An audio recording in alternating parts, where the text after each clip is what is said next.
No field of human endeavour would be more affected by railways than war.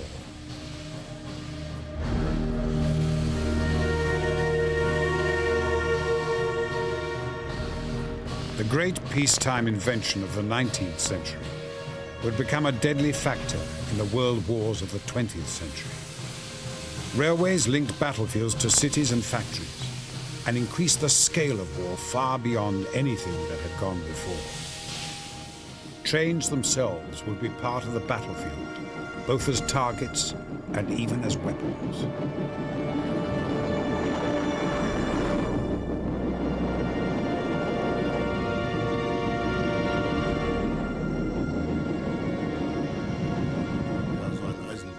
So ist ja ein Ungetüm auf Schienen, ein Koloss, der natürlich zunächst eine psychologische. This armoured train was a monster on rails, a colossus which certainly had a psychological impact, like the Stukas.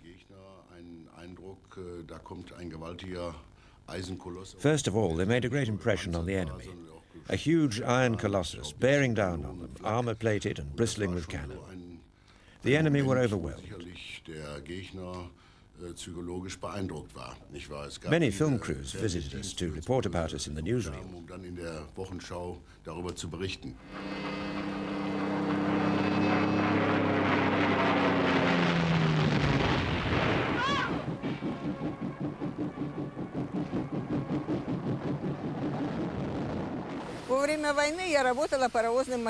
During the war, I was an engine driver. I drove trains to the front line, and I worked in the Bielo-Russian Railway, Gomel station.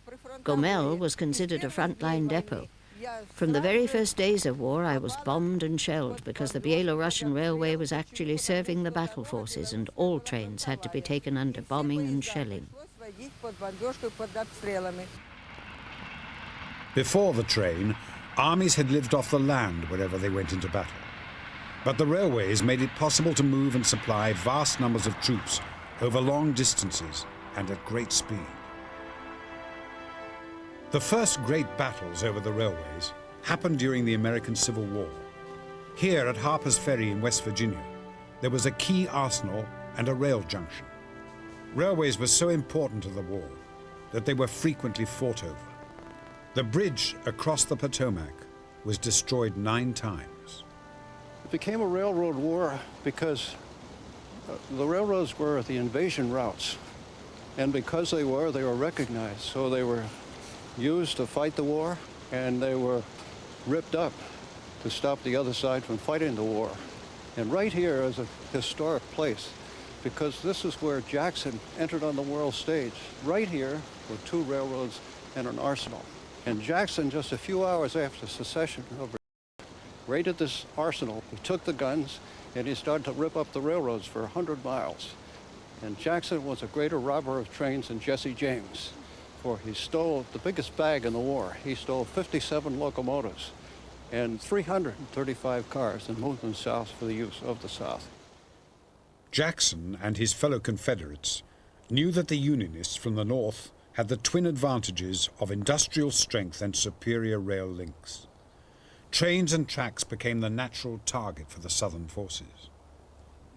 My great-grandfather, General Stewart, recognized the importance of rail and the incredible impact it had on providing supplies to the Union forces. And at every opportunity, he was in the business of providing deep raiding parties into enemy territory with several objectives. One would be to destroy supplies, but another very important element was to break up or dissect or damage any lines of communications. That could be bridges, that could be rails, and he was very effective at destroying these rails and bridges as a part of these deep raids in enemy territory. As fast as the South destroyed tracks, the North repaired them. This bridge over the Potomac was rebuilt in just 8 days. The final showdown of the war happened here at Petersburg in Virginia during the winter of 1864. Here, one of the lasting effects of the railways on warfare was revealed. The railways had this immense capacity to deliver arms and equipment, and above all, almost unlimited supplies of ammunition to a given front, so that you could concentrate more fire on a battlefield for a longer period of time than ever before. And the only way to cope with that was by digging in. And it was this capacity of the railways to deliver that led to trench warfare.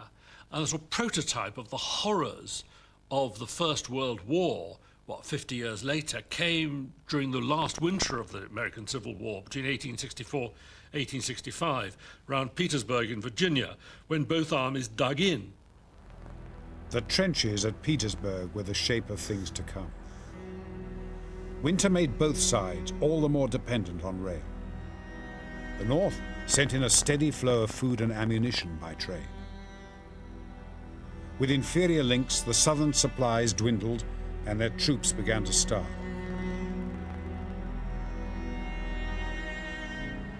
The railways had spawned this new form of war.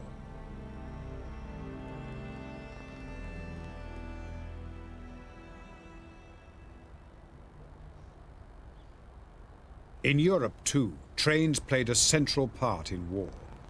The quick Prussian victories over France and Austria owed much to the Prussians' rapid deployment of troops by rail.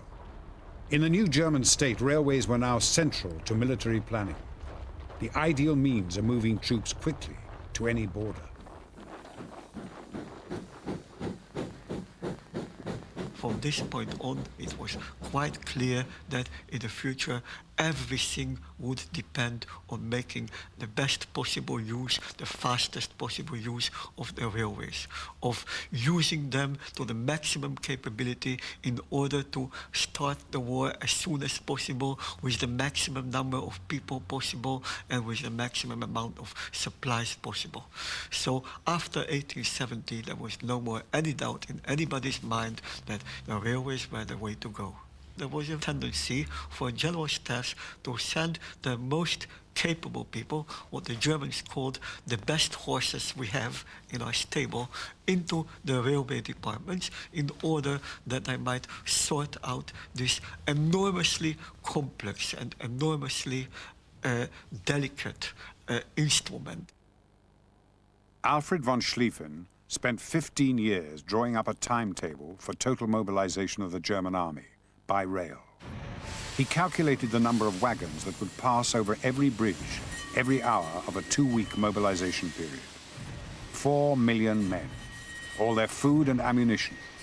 Each man, each horse, each gun carriage assigned their own place in one vast war machine. By 1914, all that was needed was the signal to act.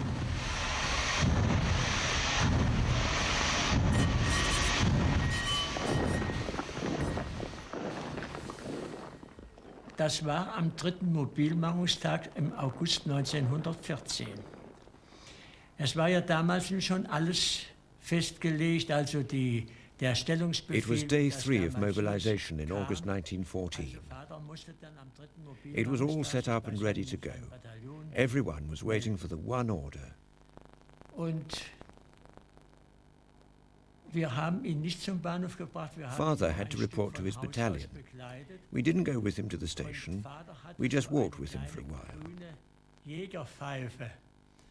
And Father had a small green hunter whistle. They were very enthusiastic at the time. I mean, it is understandable then that nobody thought about what war actually was. And there he went, waved his whistle and said, "We'll be home at Christmas." Da ging los, schwenkte seine Pfeife und sagte, "Auf Wiedersehen, Weihnachten sind wir wieder zu Hause." But the Germans hadn't just triggered their own mobilization. They prompted other nations to do the same. In the arms race that had preceded the First World War, all the major powers had developed rail mobilization plans, elaborate strategies for the movement of troops. By the time of the war, it was almost equally perfect in all countries. You absolutely had to keep up with the Joneses if you were not to be too late on the frontier. And so you got a situation where every move in the mobilization of every country was absolutely dependent on the moves of every other country. Well, that was very exciting for youngsters to get in these cattle trucks. And some of us travelled on the roof until they came to a tunnel, came back with black faces. And there was a lot of random firing with our rifles at things in the field as we went by.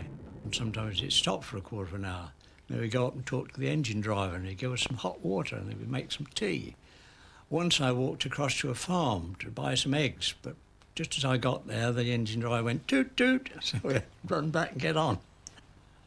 It was quite a picnic, travelling up.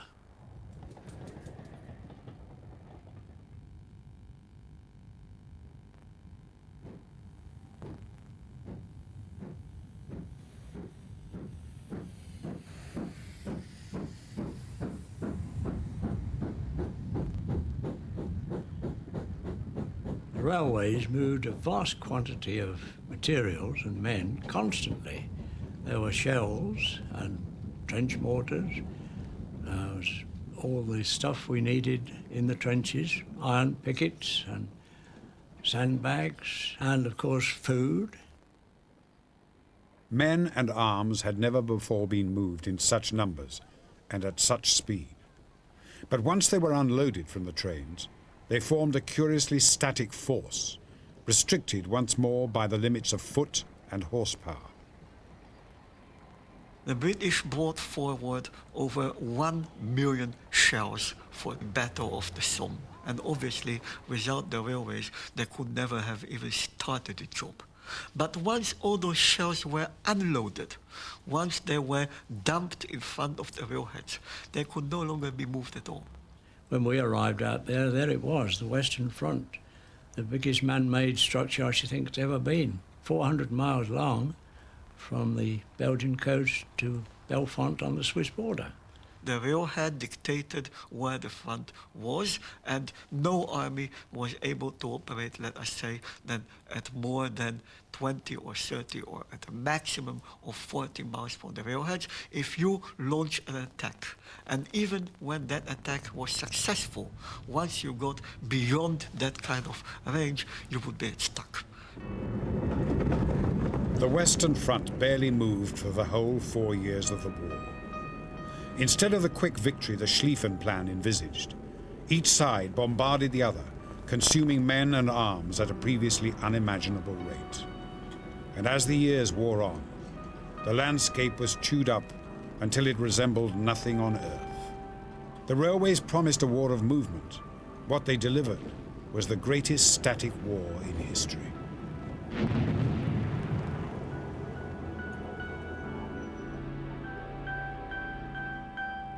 As in the American Civil War over 50 years before, what ultimately decided the outcome of the Great War was industrial muscle.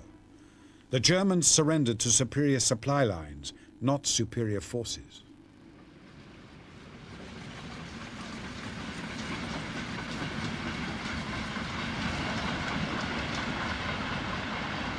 The experience of the First World War showed how inflexible the railways could be. Timetables and fixed lines suited the order of peacetime far more than the chaos of war.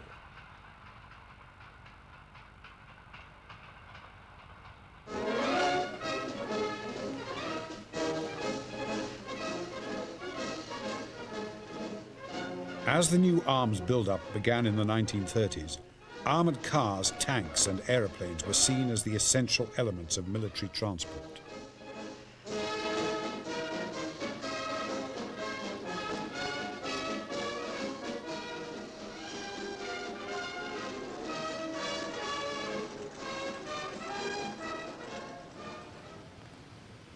But in the Soviet Union, railways were still regarded as essential to any war effort. They had helped the Bolsheviks to take power and control of an empire covering vast distances. Now Stalin saw them as key to his military strategy. The Soviet railway workers were left in no doubt of their primary duty. On the smoke box of my engine it was written for Motherland, and on the front there was a big portrait of Stalin. Here it was for Motherland, and there it was for Stalin. Ну а если такое дело, война? Ну а что же на войне, работать нельзя? Да, вот что. Ух ты. Выходит, желаю успеха. Да, знаете, с таким помощником далеко заехать можно. Ну, будьте здоровы, Сашенька. 1945 –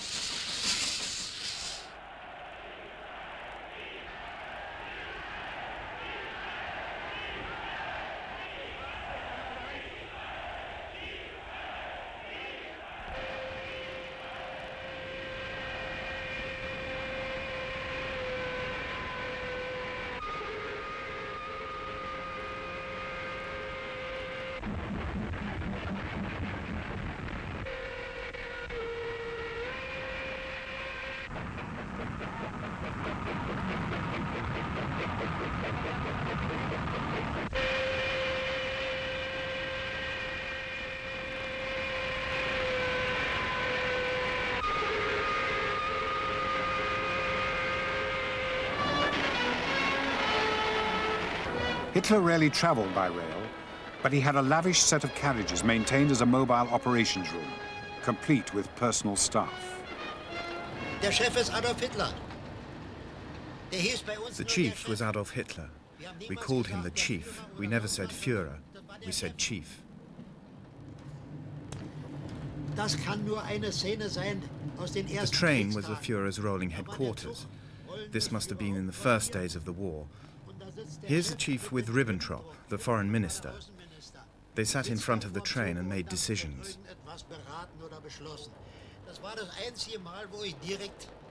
I only spoke to him once, even though we carried him and looked after him. If you encountered him on the train, you stepped back, of course, but the only time I was spoken to and asked something directly was this stupid business with the bath carriage. Das war die dumme Sache. Aber mit dem Badewagen, ja, ich sehe hier mit Erstaunen, dass Sie ein This is an actual plan of the bath wagon, the carriage that derailed. Here you can see the actual baths, 3 of them, and a hairdresser's salon, a sink for hair washing, and a barber's chair. Das sind hier 3 Wannenbäder. Hier ist der Friseursalon mit Tisch zum Kopfwaschen und ähnliches Friseurstuhl. Wir waren also Hotelbetrieb. We operated a hotel service for people receiving Iron Crosses. Coming from the front, they'd need the facilities of the bath carriage. They went for a shave and had a bath. You couldn't go before the chief without a wash and brush up. About 500 meters away from one station, there was a sharp bend. Suddenly there was a terrible noise and we braked. We jumped down to see what happened. The bath wagon, which weighs 81 tons, had derailed. Overnight, the coach was put back on the tracks. During all this activity, Goering graced us with his presence and bought crates of beer for the engineers, and we had to put up with his endless, stupid advice. They came looking for me and told me I'd been summoned by the chief, that he had a question for me. I explained the situation and said to him, "We're all ready for you to go." And he said, "That's fine, we don't need this train to get to Munich." Aber sagte, wir sind sehr gut mit diesem Zug gefahren, brauchen wir nicht, soll anders geregelt werden, wir fahren mit dem Zug, so wie er ist, nach München weiter. Hitler preferred to travel by road. He chose to make his triumphal entrance to Prague in an open-top Mercedes.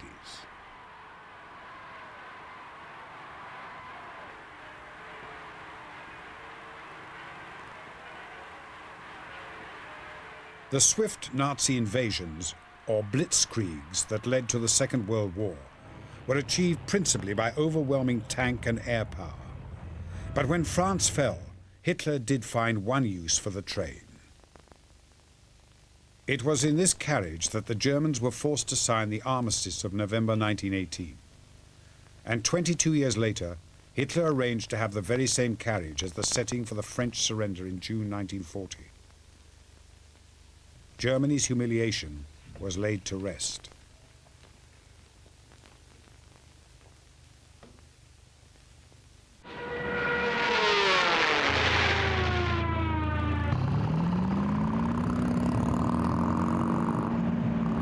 Operation Barbarossa, the German invasion of Soviet Russia, used classic blitzkrieg techniques.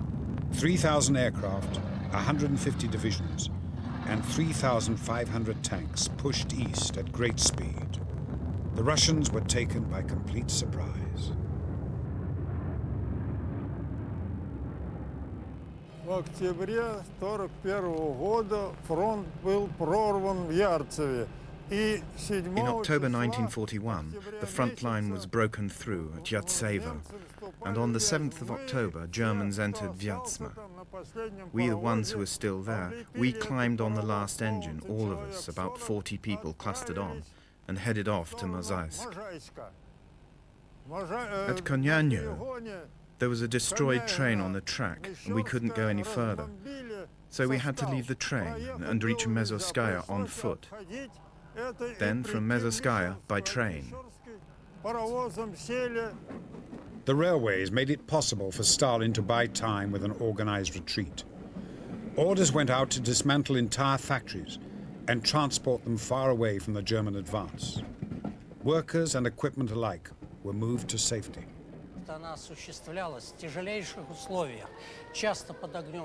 It was carried out in very difficult circumstances, often under enemy fire, and it was never planned to be implemented on such a scale. It started in the first days of war, and its pace was increased up to the end of 1941. Then it was repeated in the summer of 1942, during the second wave of the enemy offensive in the area of Stalingrad and the North Caucasus. More than 80% of all evacuated material was moved by rail.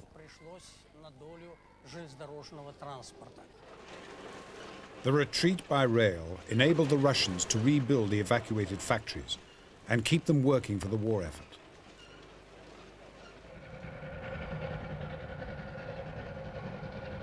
As the Soviets were moving their people and industry back, the German offensive began to falter. Hitler had not planned for a long fight, and now his supply lines were severely stretched. The railway was needed, but there was one problem. The Russian rails were too wide for the German trains.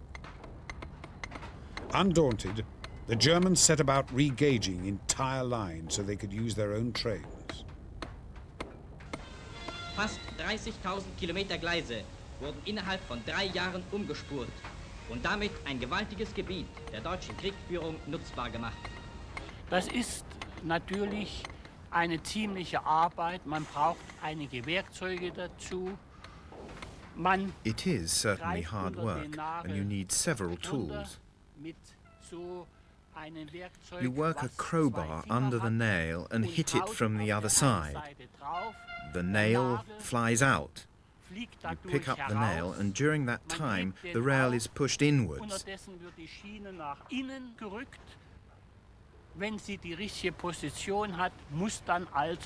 When it's in the right position, you hammer the nail back in first with a small hammer, then with a big rail nail hammer.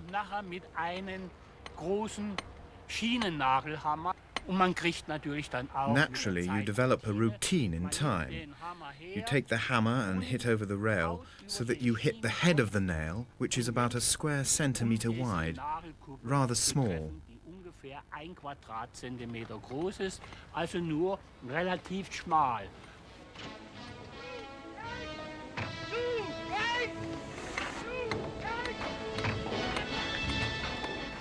Ich war im Krieg zuerst als Soldat und bin dann reklamiert worden für die Eisenbahn. I came to Russia in 1940 to work on the railways. We started off in the station Kremenchuk, which is on the Ukraine. That was as far as the German lines reached. From there on, it was the wide gauge line leading into inner Russia. Und dort die Breitspurbahn, die dann ins innere Russland führte, sodass man sich entschlossen hat. It was decided to unload the trains from the normal gauge to the wide gauge. This led to immense personnel problems. We were using Russian prisoners of war. They had to reload the coal by hand without shovels, so that it could be sent to the front.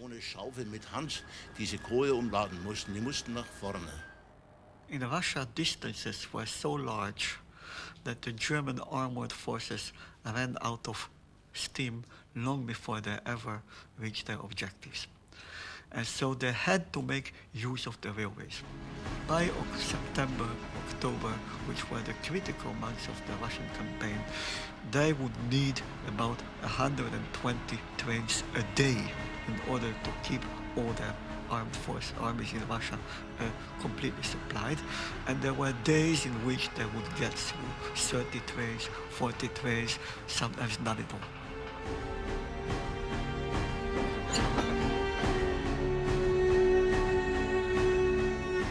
The onset of a severe Russian winter added to the Germans' problems.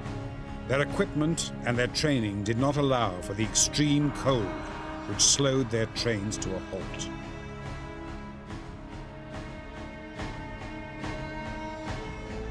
The Russians were better prepared.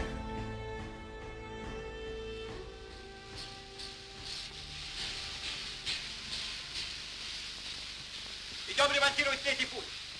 Я главный кондуктор Нефедов. Поезд 518 прибыл полностью. Вот когда можно поблагодарить за опоздание. Здравствуйте. Здравствуйте. Видали, что у нас тут делается? Да. Налетит, разбомбит, а мы восстанавливаем. Он опять, и мы опять. Сегодня в 6-й раз.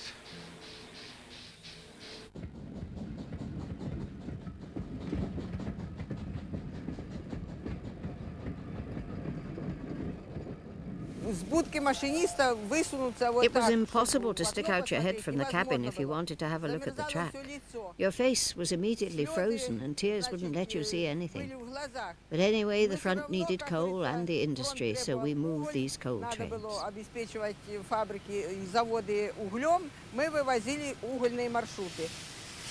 The Russian engines were crude but durable, built to withstand both the weather and the long journeys on the Soviet lines. Many women became engine drivers, including me.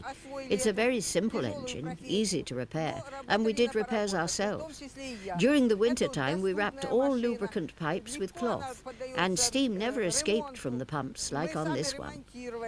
На зиму мы все трубочки масляные обматывали. У нас никогда не парили сальники насосов, как вот в этих паровозах. So we did everything ourselves. We were in a position to do that because there were 12 people in our crew, 2 women out of them, so we did the repairs ourselves. Человек, из них были мужчины, 2 было женщины, но мы руководили так, что весь ремонт выполняли сами.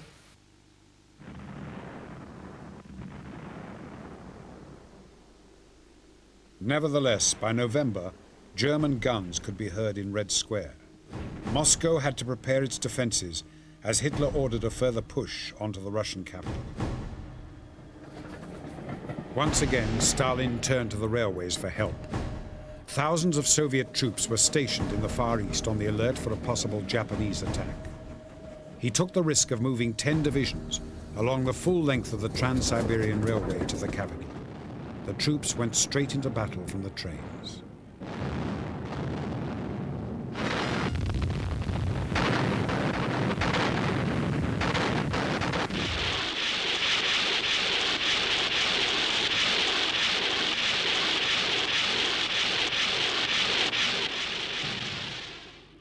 It was the first major defeat for the Germans. A key factor was that the Russian railways were under direct military command.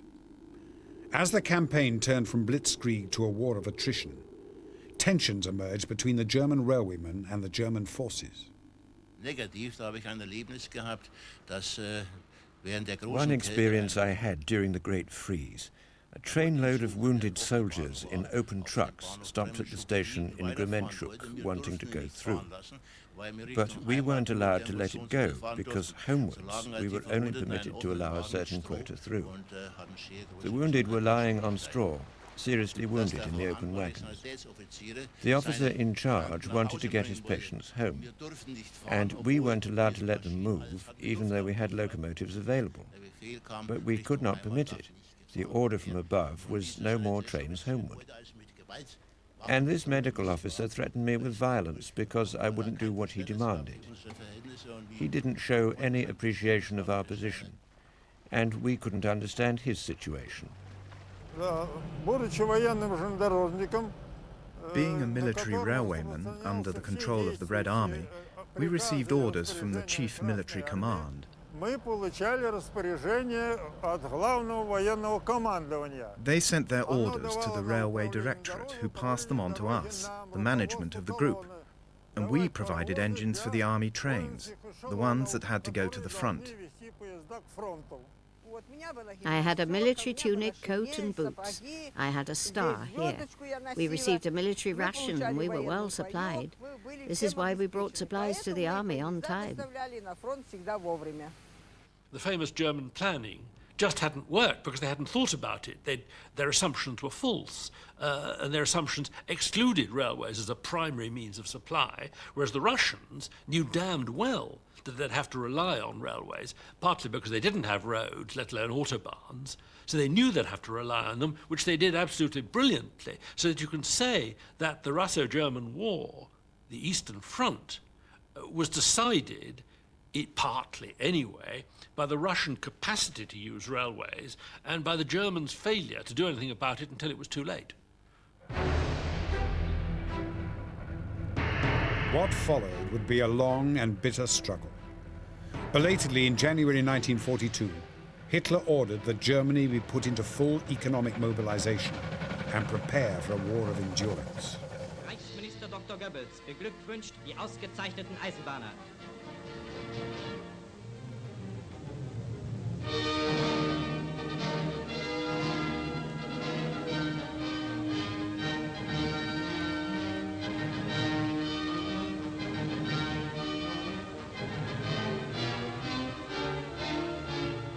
Es heißt heute, einen großen Teil der Kriegsentscheidung in der Hand haben. Only now did railways become central to Germany's war effort. Die äußerste Vereinfachung jeden Werkstückes. Das heißt, jährlich...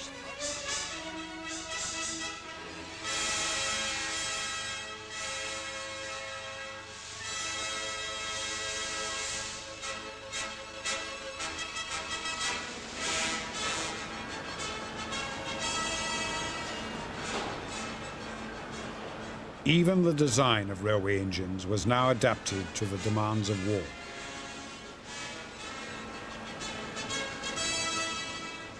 The Kriegslok, or war locomotive, could be produced at speed and in bulk.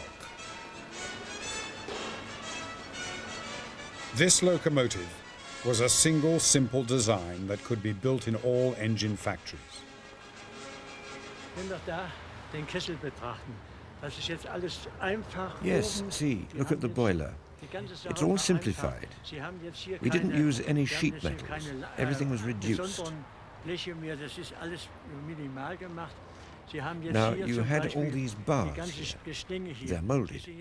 Before, we would have polished them. Now, we just left them. Here, all the bearings are completely simplified. It's all one piece now, straight from the pressworks. Das ist jetzt ein Pressstück aus der Presserei raus, aus dem Presswerk. We only needed to give it the finishing touches and assemble it. And the simple reason for doing this, less hours for production, less working hours, faster and more production to get the product out. It was all for the same end. Fertigungsstückzahlen rauskriegen. Simplifications cut the number of hours it took to build an engine by almost 2/3. But by 1943, the war was turning against Hitler.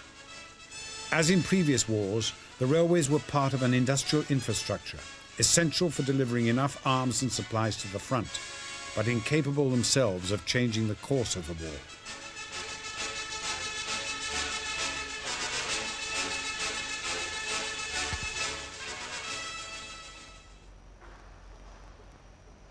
Any spare labour was pressed into the service of the railways.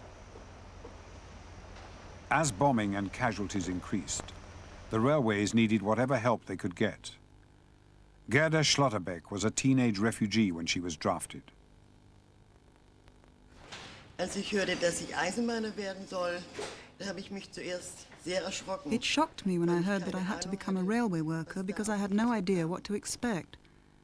All I knew was that trains ran on tracks with an engine at the front. I wondered what I was supposed to do there. I didn't have a choice. You couldn't choose your occupation. You had to go where you were ordered to. And this is what I did. Man konnte seinen Beruf nicht aussuchen. Man musste sich dahin begeben, wo man hin beordert wurde. Sowohl mein Vater hat für die Reichsbahn gearbeitet. My father worked for the railway.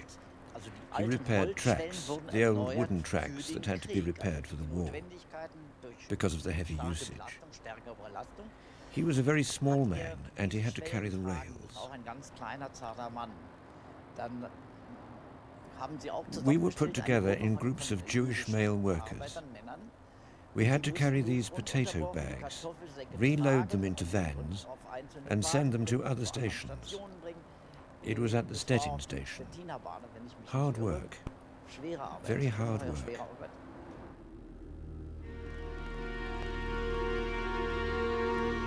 The Holocaust really got underway at the same time as the war became total for Germany.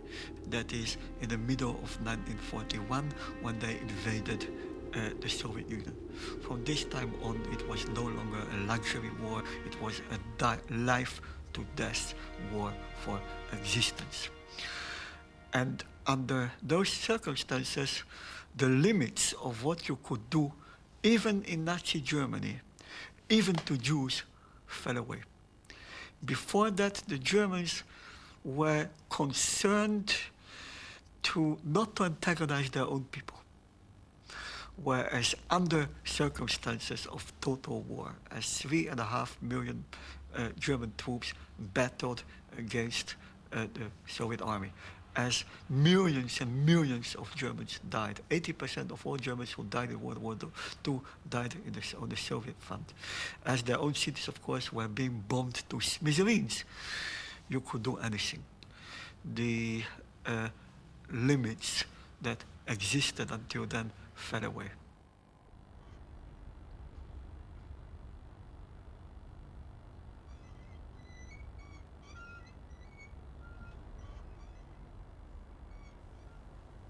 The Berlin suburb of Grunewald is one of the smartest in the city. But during the war, it was from this station that most of the remaining Jews in Berlin were transported by rail to the concentration camps. 50,000 of them.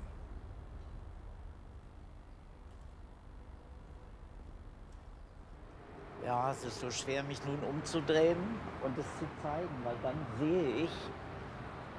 Yes, it is hard for me to turn around and show you this place, because I can feel the despair again. To see friends arriving in open vans. And you know that there is a train waiting for them, a train of cattle trucks and goods wagons, knowing what awaits them. Und sie selbst wissen nun, da werden die jetzt abfahren mit diesen Güterwaggons. Interessant ist, dass ein Teil dieser Leute das gar nicht so Amazingly, many of them didn't realize what was going on. They allowed themselves to be fooled. The SS officers asked, "Please leave your luggage on the left of the platform. It will be collected by goods wagon." And they did so. Very disciplined and very willingly, so they wouldn't be burdened with it. Sehr diszipliniert und sehr ordentlich, dann brauchten sie sich auch nicht schleppen. They had no idea yet that there would be no space for luggage in the cattle wagons. There would be 80 people in each wagon. At that point, I served them soup. And I even met friends of mine. We'd nod and say, "See you soon." And they had their soup, something warm to eat, the soup. Then I saw them being pushed inside.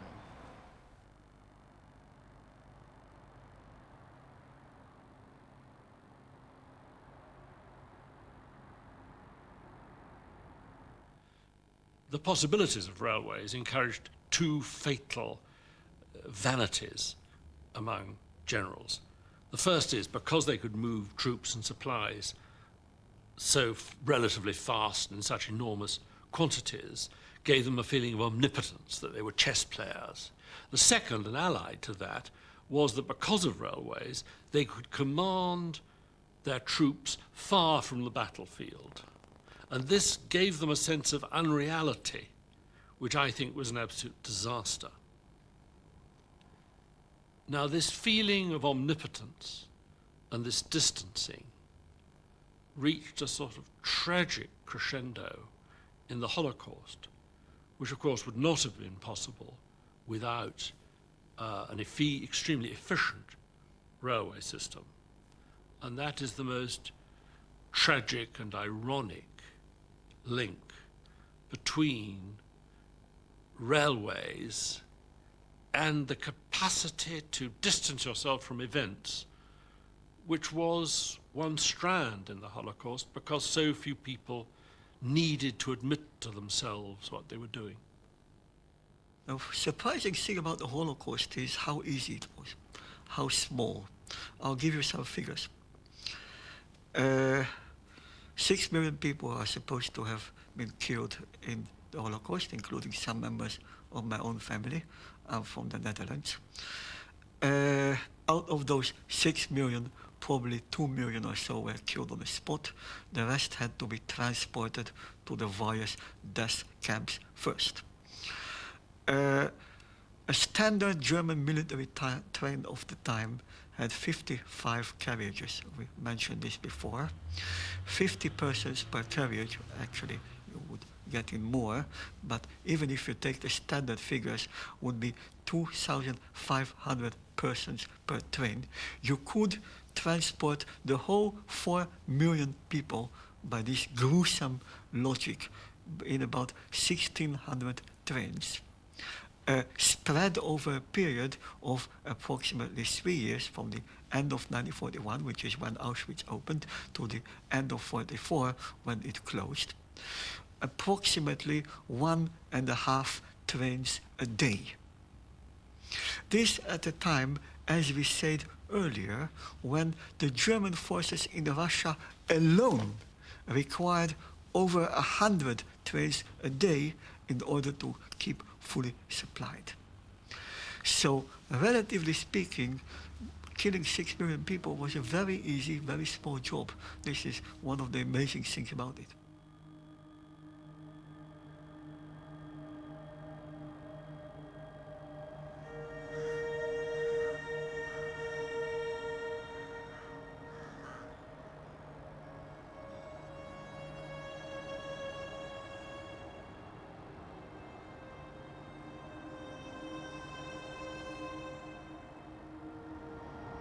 The lack of Gestapo checks on the night trains enabled Gat Beck to save himself and many other Jews. In Berlin, it seemed, the trains could also act as a form of refuge. Da kommen wir zu einem Kapitel, wo wir der Reichsbahn danken müssen, dass sie Züge auch während des Krieges. We had to be grateful to the railways that the trains ran all night during the war.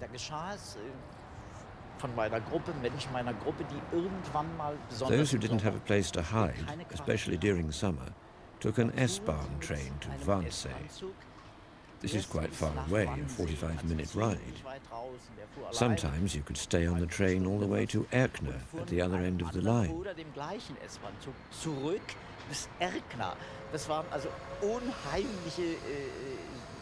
You could spend a huge amount of time doing this. Or you could sit at the station and eat sandwiches if there wasn't a train back right away. You could pretend to be a worker coming from a night shift, waiting for a train for another 1.5 or 2 hours. Many people spent their nights like this.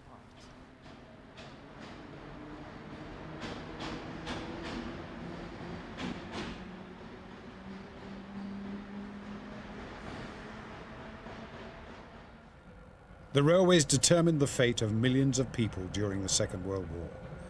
Trains were crucial in the Soviet defense against German aggression, but trains did not ultimately determine the result of the war, because they were not designed for war. War, if it is to be successful, must above all be flexible. You must be able to anticipate the enemy's moves and to respond to them. Flexibility is everything in war. Railways, however, by nature are a very inflexible instrument. In order to work at a maximum capacity, everything, and of course in order to prevent accidents, everything has to be planned very carefully in advance, and every smallest part of the plan must be adhered to.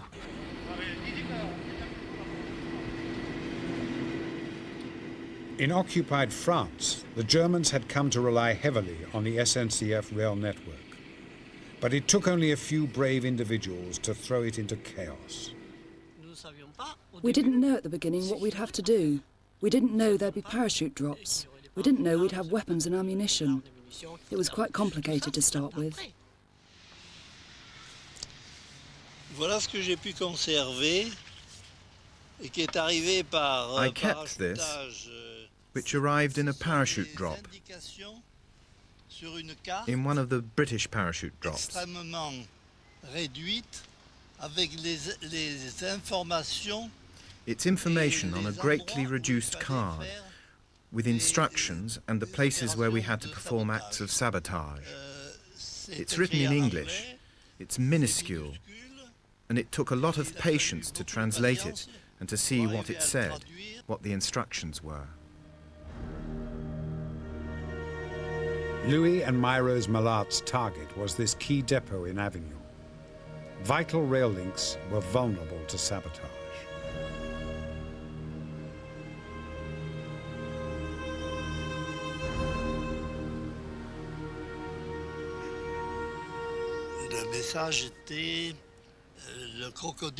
The signal was, the crocodile will eat the tough cow. That was the message. From then on, we had to attack the railway lines and the trains. In order to attack the trains, we had to go into the depot.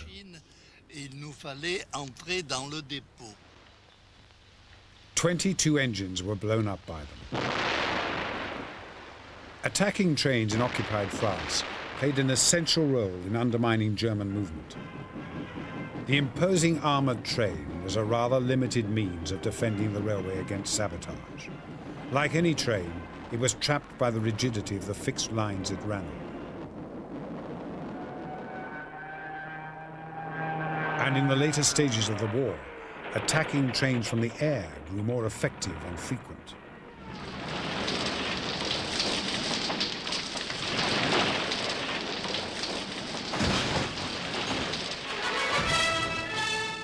In all wars, railways were a blunt instrument, a vulnerable and inflexible tool, but properly used, an asset in defense. Railways, a great peacetime transport system, have a tragic and occasionally heroic place in the history of modern warfare.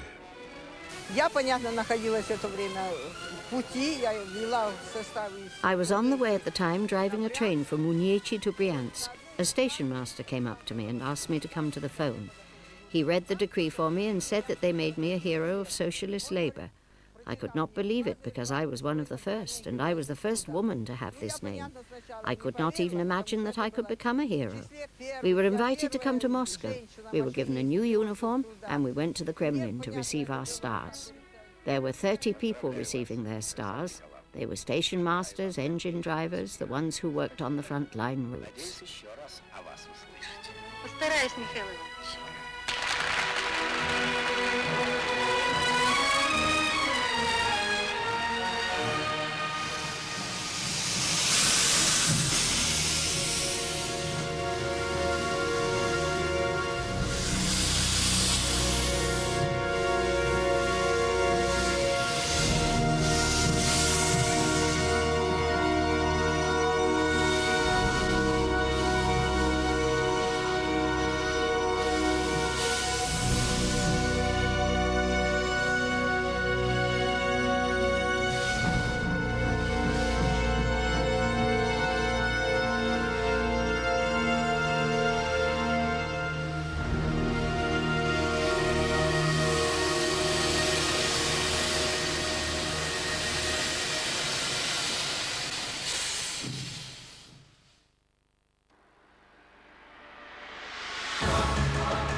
In America, far more than elsewhere, the railways invented big business.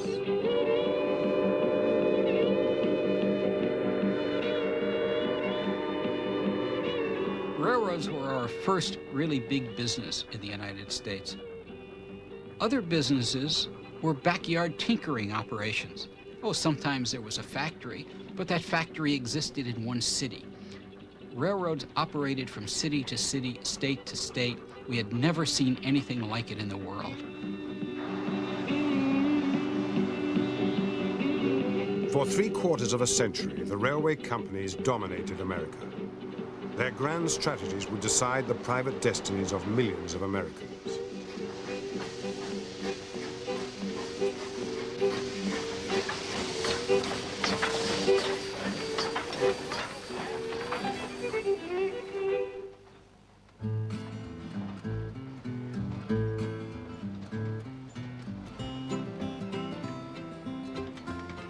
The great push in American railways came in the 1860s, just after the Civil War.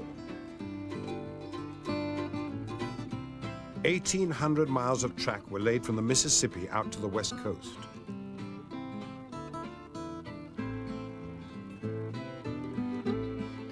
A railway crossing the entire country was finished in just 4 years.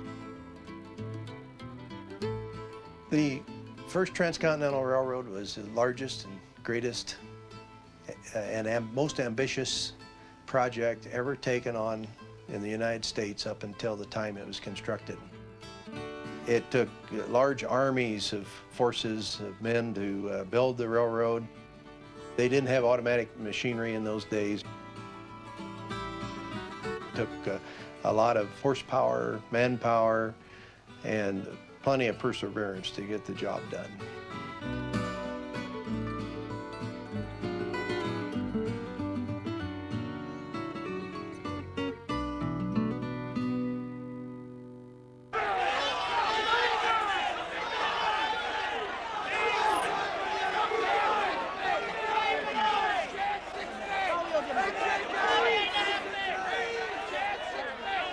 It also took more capital than had ever been raised before. From the 1860s, curbside brokers sold railway shares in an outdoor market on New York's Wall Street. Stock speculation was new to America, and it became the rage. For the first time, people who had nothing to do with finance became involved in speculation. Women were coming down from uptown and standing in line at brokerage houses in order to take a gamble on railroad stocks. Clergymen were gambling on railroad stocks. The lunch counter, the first fast food restaurant in the world, was invented in New York in the early 1860s because people didn't have time to go back home for lunch. They had to have fast food, so it was invented for them. And that was mostly due to railroad speculation. The railways created a new American elite. Financiers like Morgan, Harriman, Gould, and Vanderbilt. The boom would last until the First World War. In 1870, $2.5 billion of railway shares were issued. By 1890, the volume had quadrupled. My grandfather was a clerk on the exchange at the turn of the century. On a very hot summer day, all the windows were open. There was no air conditioning, of course. And he was counting stock certificates, and a breeze wafted through the office and picked up a certificate for 5,000 shares of the New York, New Haven, and Hartford Railroad and floated it out the other window, and before it floated down onto Pine Street. And my grandfather was then 17 or 18 years old, went running down the stairs as fast as he could run and out onto Pine Street, and there, much to his relief, was approximately $1 million in railroad securities lying in the gutter. Nobody paid any attention to it. Having laid all this track, the railways now had to make it pay. The Transcontinental Railroad made it possible to get across the country over what was called the Great American Desert, that is west of the Mississippi River. And there was nothing there. And the railroads were granted lands on either side of the railroad. as not only an aid to the construction, but to provide populace to support the railroad after it was built.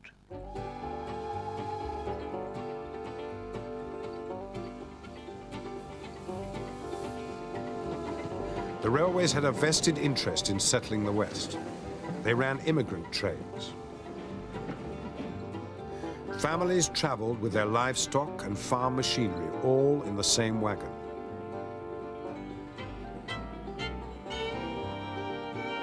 With offers of free passage and cheap land, people from East Coast America and even Europe were persuaded to go west.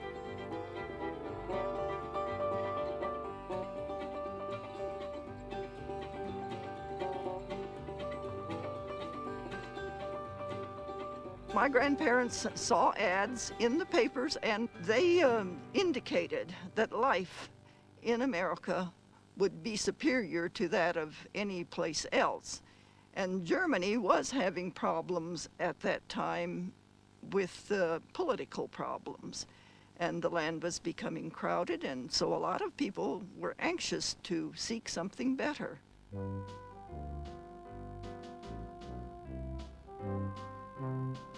The colonization of the American interior by the railways continued into the 20th century. As late as 1910, the railways were recruiting farmers from Europe to sow the seeds of enterprise along their tracks.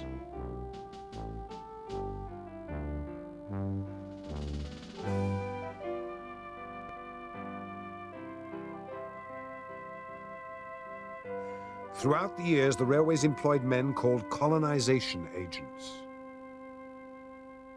A colonization agent, which was what my father was for the Chicago, Burlington, and Quincy Railroad, was a person who went back east and actually recruited people to come back to the Midwest and to settle along the railroad lines. And they would actually say, you know, come out where the air is good and the land is plentiful and the land is also cheap. Well, my grandmother was very disappointed and could hardly believe what she was seeing, because in her homeland of Germany, there were a lot of trees. And when they arrived at the homestead, all she could see was a treeless plain. But she decided that this was her choice, and she would make the best of whatever came.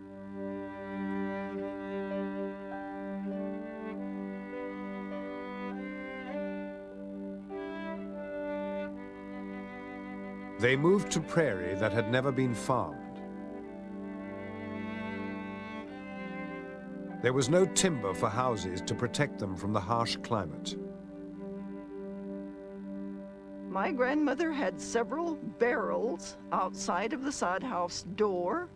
These she filled with snow so that she would have water for cooking and washing.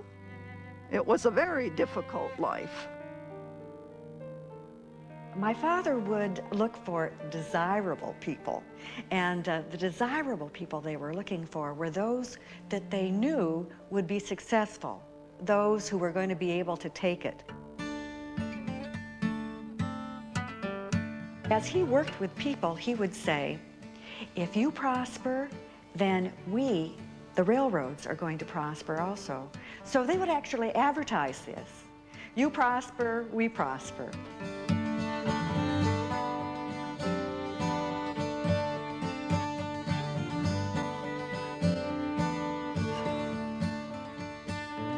The settlers had to do more than survive. The railways needed a return on their investment. They wanted the farmers to be successful and to ship their produce by rail.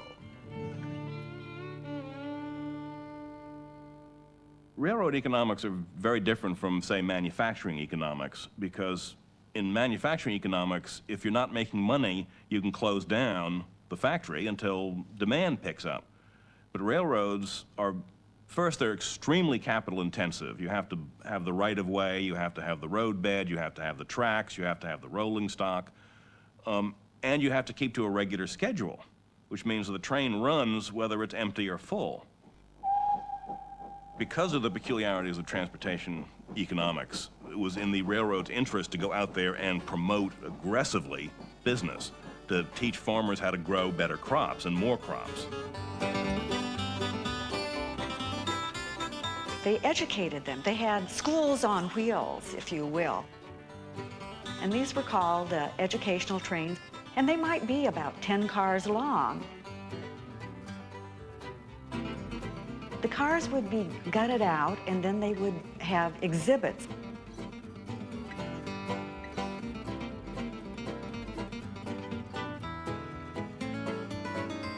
The people would come through. Sometimes as many as 3,000 people would go through one particular train.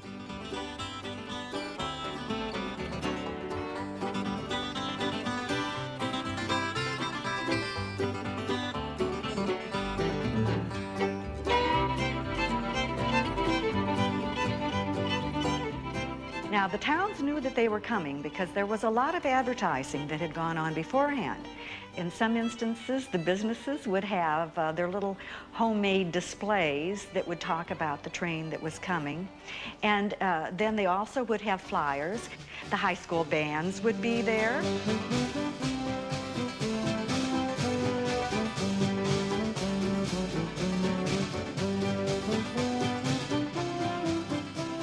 Children would be involved in making posters, and sometimes they dress up, maybe as chickens if it was the poultry special train. In fact, the poultry train was an important one, I thought, because for many, many years we had the talking rooster up in our attic that was on that train.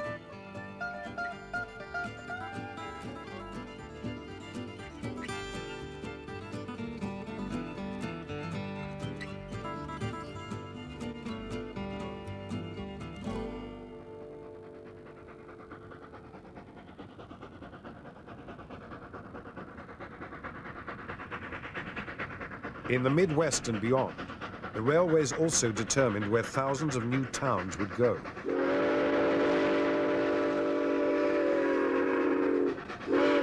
At that time, the locomotives would only operate about 100 miles across, and it was usually a full day to get across that 100 miles, especially with a freight train. So as a result, they would set up a little terminal about every 100 miles. And this terminal consisted of not only a station, but it would have a hotel and an eating house, usually shops. And of course, that's what also brought in manpower.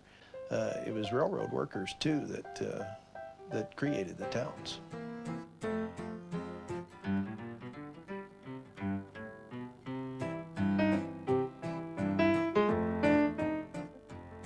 Towns seemed to go up almost overnight.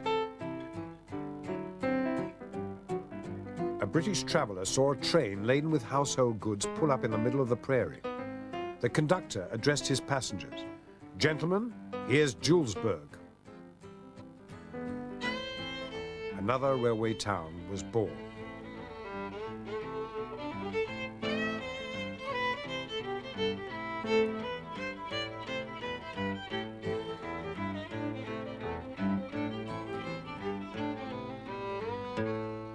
Over at the little town of Plum Creek, where they were going to make a station, the UP Railroad said, well, we won't make a stop unless you move your town to one of our sections. And so in about 1882, 1883, somewhere in that area, the little town of Plum Creek was moved just to the west, about a half a mile, so it would be on a railroad section. Bill Robb, Joe Jeffrey's great-grandfather, was a plumber who saw a Union Pacific poster and headed out west. He became a rancher, raising hogs and cattle, business that would not have been possible before the railway. We're standing right here on the Oregon Trail. The Pony Express and the Oregon Trail are right where we're standing right now. We went right through thousands and thousands of wagons, but the delivery system was very inadequate. And by having the railroads come here, great-granddad could load the cattle that he was raising, put them on the livestock cars, and ship them to the markets back east. Over time, Bill Robb would buy more than 30,000 acres from the Union Pacific. The family fortune would depend on the railways for another 3 generations. Sundays was a great event around here. We would all gather down to the stockyards and load train after train. It seemed like, to me as a youngster, that we just never got through loading cattle. It was a great event to watch the cattle go in the boxcars.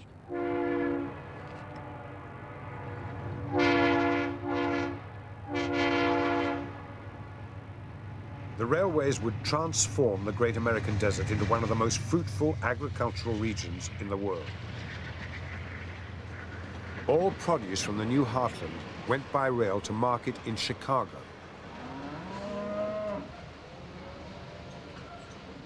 Cattle trains terminated at Chicago's stockyards. It's a mile square, think of that. A mile square of stockyard pens, livestock move in the morning, unloaded from the trains. At least for a young man like myself, what was I, 20, and eyes wide open, it was really a very exciting place to be. And, you know, there must have been 20,000 people working in the plants. The fantastic growth of the meatpacking business was made possible by the refrigerator car. It was quite simply a wagon that could be filled and refilled with ice. But its commercial implications were enormous. Meat could now be butchered in one central place and shipped frozen thousands of miles across country. In a decade, meatpacking went from being a seasonal business to a multi-million-dollar enterprise.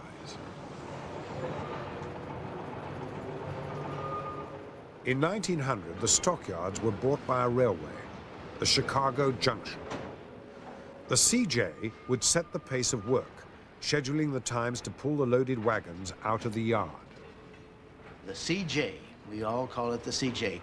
And if you were working on a loading dock, man said, the CJ's gonna be here. Your boss said, they're coming for a 3 o'clock pull. I want every one of those cars filled now, and no fooling around.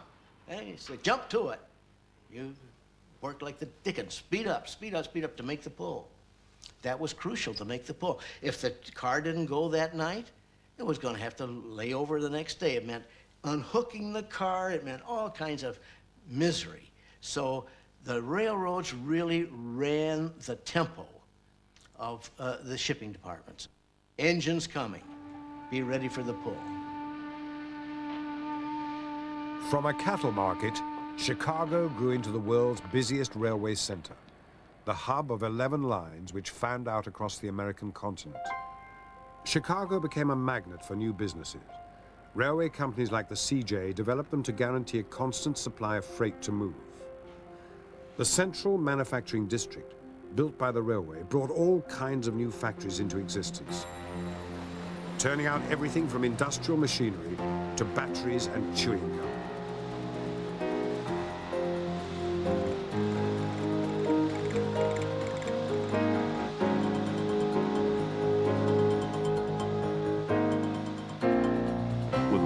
You could have national markets for great big capital-intensive manufacturing enterprises like steel. The great industrial boom in the United States in the latter part of the 19th century would not have been possible had the railroads not been there, because you couldn't have these enormous economies of scale that made these companies very profitable without the railroads to sell all over the country. For the settler on the prairie, Chicago became the source for all basic necessities. Sears Roebuck pioneered a new type of business, mail order. Edward Sears was a former railway station clerk who began his business career when he sold a box of watches left unclaimed in his depot. By 1900, Sears was the greatest shopkeeper in America.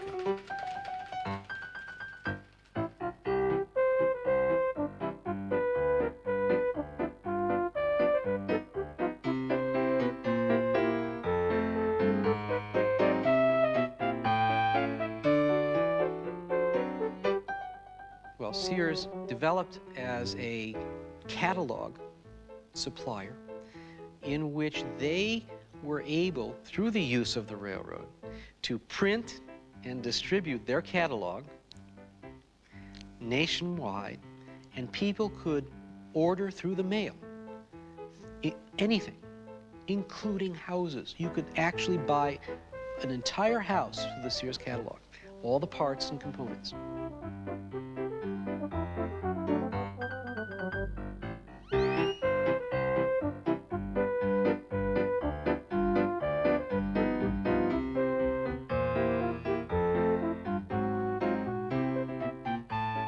These goods and products that you would order through Sears would be shipped by rail, and distributed locally.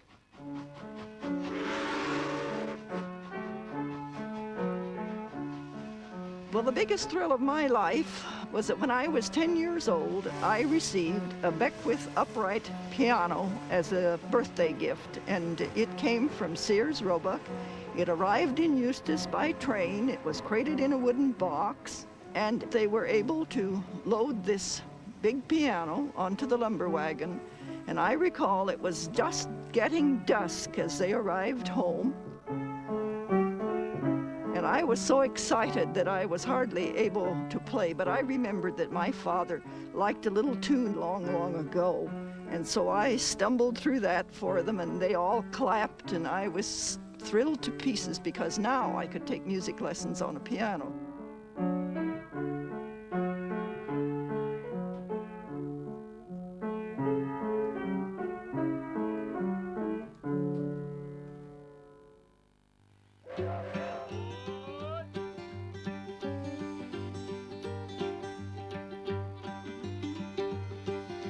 The Rock Island Line is a mighty good road. The Rock Island Line is a road to ride. The Rock Island Line is a mighty good road. If you wanna ride, you got to ride it like you fight it. Get your ticket at the station for the Rock Island Line. As more and more railways were built, competition for passengers and freight got tougher. Oh, the Rock Island Line is a mighty good road. The Rock Island Line is a road to ride.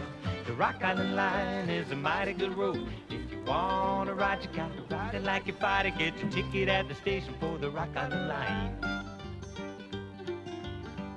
The competitive climate began during the land grant era, when railroads first were constructed from the Mississippi River to the West Coast. In many cases, only one line would receive the land, and so you had speculators building competing routes. And in an attempt to keep the competition from completing their route and gaining the land, railroads actually employed armies, and they had cannon on the route. And while the railroads were being built, cannon would blast away at each of the groups of builders. There were an awful lot of workmen that were killed back then from these competing armies. The Rock Island Line is a mighty good road. Well, it's a road to ride. The Rock Island Line is a mighty good road. If you wanna ride, you got to ride it like you fight it. Get your ticket at the station for the Rock Island Line. Well, they would often, in competing with each other, build uneconomic railroads. They would build a parallel set of tracks. For instance, in 1860, there were only 30,000 miles of railroad track in the United States. By 1890, there was about 210,000 miles of railroad track, many of them duplicate and wasteful. Oh, the Rock Island Line is a mighty good road. Well, it's a road to ride. The Rock Island Line is a mighty good road.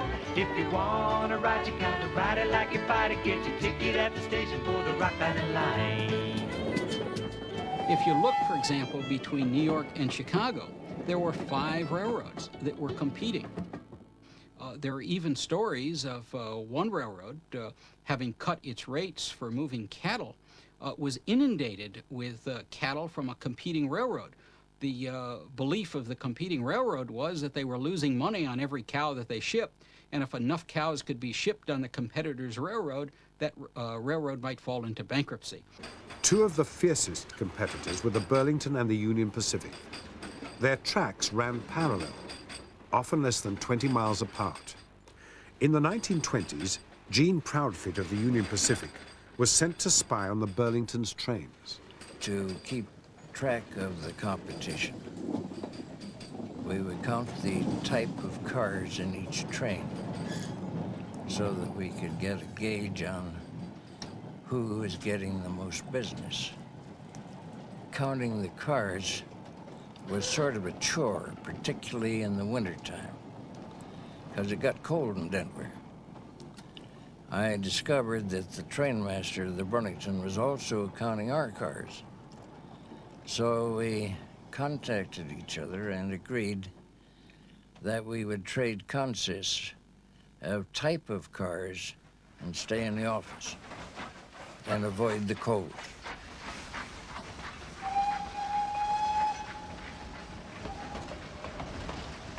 The railroads actually had a monopoly in a lot of areas, so therefore they could set their own freight rates. And the farmer, of course, was subject to whatever those rates would have been, and it would have been impossible for him to have hauled his products any great distance. And he lost money because of the higher freight rates, and it caused a lot of hard feelings between the railroads and the farmers. Farmers felt that the railroads had exploited them, that this monopoly had been created and had simply was stealing their produce by their monopolistic rates, was just driving them to the poorhouse. And a whole political movement, the populist political movement, grew up in the rural areas particularly as a result of this feeling. Popular opinion had turned against the railways. They were no longer the creators of opportunity. The big-time speculators and railway tycoons became famous for business practices that were lucrative and often dubious. The shenanigans they were up to were almost without end.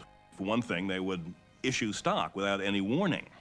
They would just print 100,000 shares and dump it on the market without anybody knowing about it ahead of time. And of course, if you were trying to buy control of a railroad and the management of that railroad suddenly doubled the number of shares outstanding, it made it much more difficult to get control. And in 1868, that's exactly what the Erie Railway did when Commodore Vanderbilt was trying to buy control. They simply printed it. Vanderbilt spent $7 million on these new shares.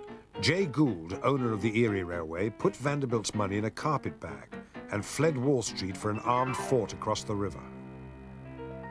Jay Gould operated in a business world that was pre-regulation as we understand it today.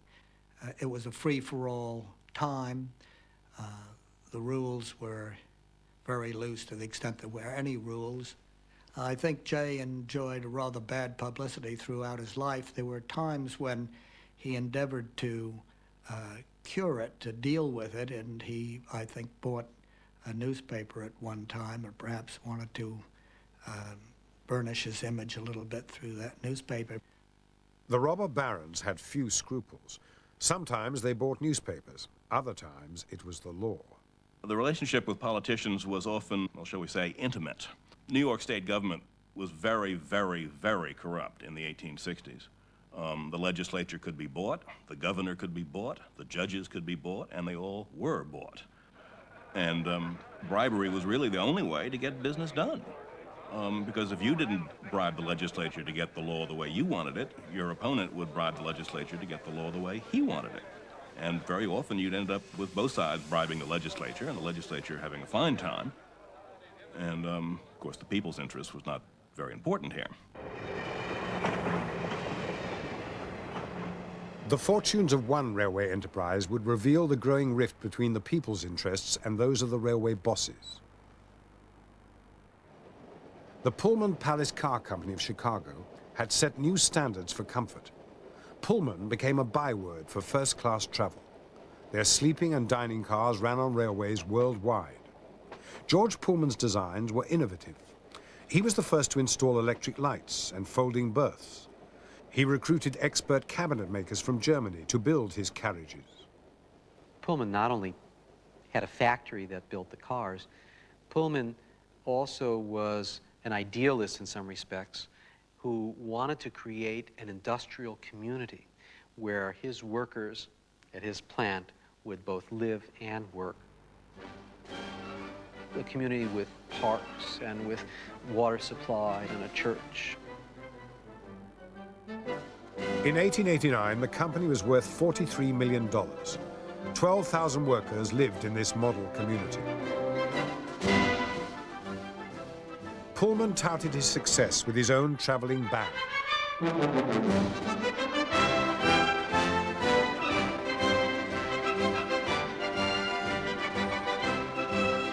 The workers lived in housing that reflected their level of skill.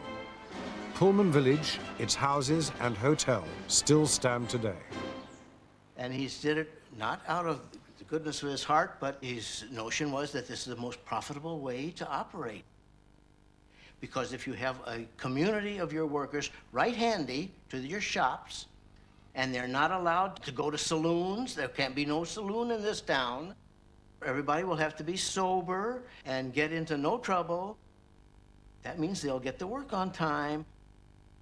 And he could do it all and make money, too, because he would be charging these people rent. And he would get his 6% for the Pullman Company off of those houses. Hey, no landlords in Chicago will be making that money. He'll be making it. Great. Except that when the Depression came, the Depression of '93, a panic, orders for Pullman cars dropped off, and he did what came very naturally to a corporate tycoon. He decided to cut the wages and to lay off the people. And the people said, well, then cut the rent. And he said, no cutting rent. I got to get the 6%. 6% is sacred. I told my stockholders, 6%. In 1894, Pullman's workers walked off the job. Thousands of railwaymen came out in sympathy. Rail traffic in America all but came to a halt.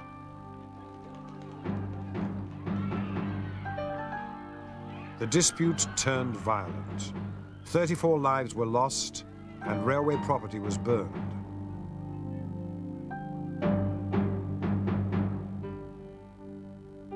The US president sent in 12,000 troops, almost half the army, to restore order. As a result of this strike, the great reputation of George Pullman became the symbol of all that was wrong with American capitalism in the minds of the American working class. He was reviled. This man was so afraid that when he died and was buried, he ordered that his grave be interlocked with rails welded together, bolted together to restrain grave robbers who might dig him up and desecrate him. That was the temper of the time.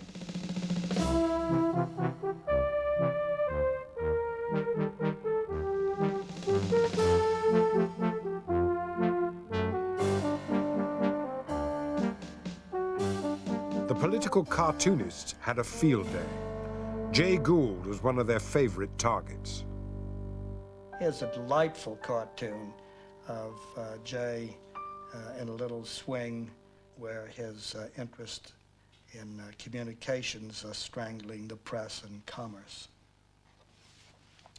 We see Jay Gould playing in Wall Street, entitled Jay Gould's Private Bowling Alley.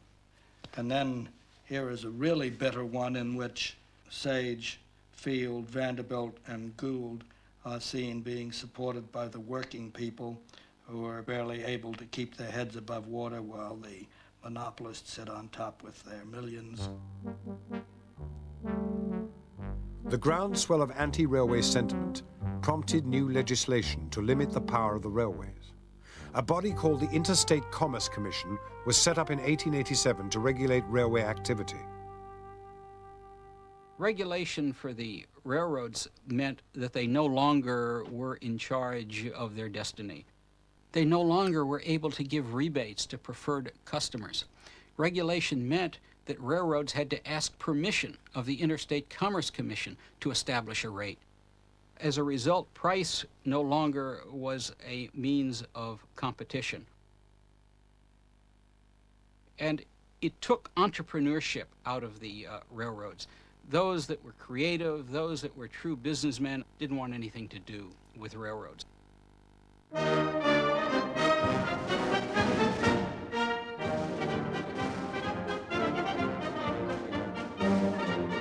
In 1916, as America prepared to enter the First World War, the president nationalized the railways. The government took operations away from the railway bosses. A new body, the Railway Administration, took control.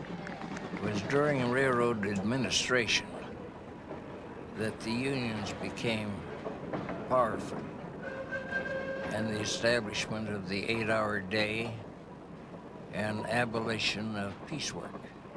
For example, cleaning a spittoon had a number and a price. I forget the number, but the price was half of 1 cent, because I helped make those payrolls in those days. Replacing piecework with an 8-hour day was the first in a series of concessions made to workers during the war. These new rules would prove extremely costly to the railways. Their effects would be felt for decades. A rule was imposed providing that for every 100 miles a train traveled, a crew would receive a full day's pay. Well, that made a lot of sense at World War I because we had steam locomotives. They periodically had to be stopped to be recoaled and be rewatered, and the average speed was about 12.5 miles an hour, or 100 miles in an 8-hour period. But by the time we reached World War II and later, we were moving trains at 60, 70 miles an hour. The result was that a crew received multiple days' wages for fewer than 8 hours of work. After the war, the railways were returned to private hands, but tracks and rolling stock were worn out. The expense of restoring them had to be borne by the companies themselves. At the same time, the manufacturing businesses the railways had helped create were beginning to develop their own new forms of transport.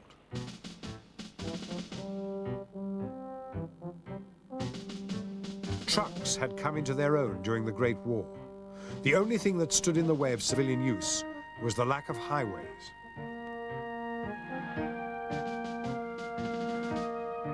In 1919, a young Army colonel called Dwight Eisenhower led a caravan of trucks from Washington to San Francisco. His mission was to demonstrate the potential of motor transport and lobby the government for a national road network. Wherever possible, they traveled the Lincoln Highway, a road built beside the old Union Pacific tracks.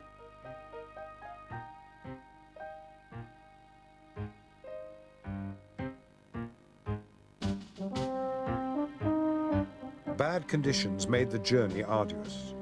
The convoy averaged 5 2/3 miles an hour. Not quite so good, wrote Eisenhower, as even the slowest troop train.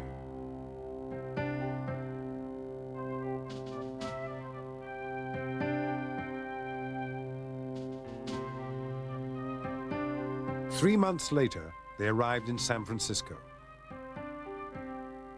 It drew a lot of newspaper attention at that time, of course. My father, who was then a locomotive engineer, suggested to me that if he were having to live his life over again, choosing a profession, he thought he would get into the road business rather than the railroad business, because roads and trucks and vehicles of that kind of transportation was certainly going to outdistance the railroads and put them out of business, probably.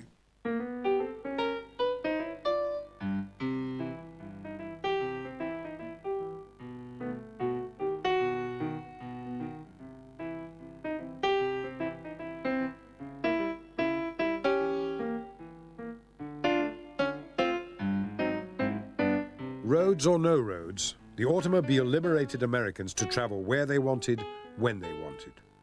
In the 20s, the car posed a challenge to the passenger train.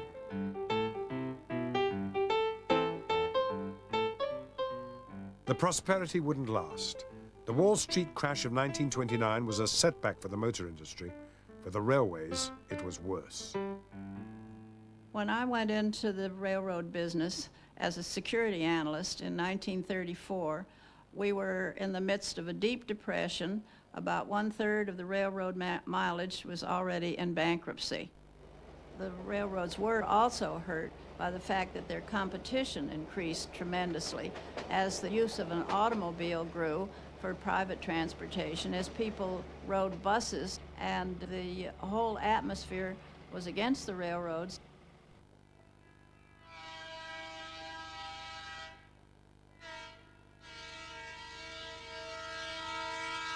It was a beautiful creature. It was this great silver snake with lights that went wow, wow, wow, and this wonderful new kind of a horn. Not the old toot toot of the steam engine, but here this wailing, honking thing that told you better get out of the way.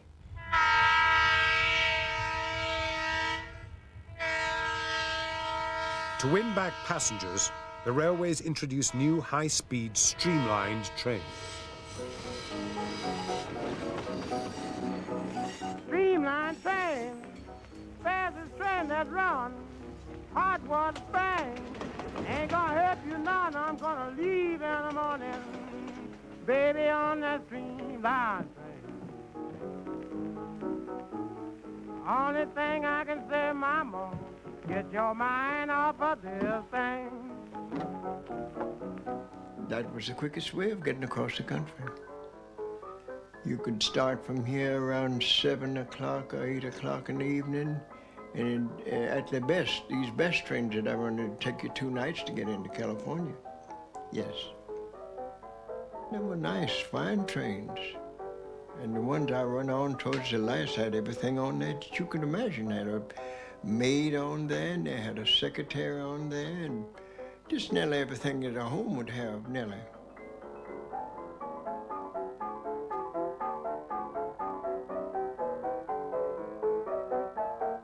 In my days, we had to furnish shoe polish.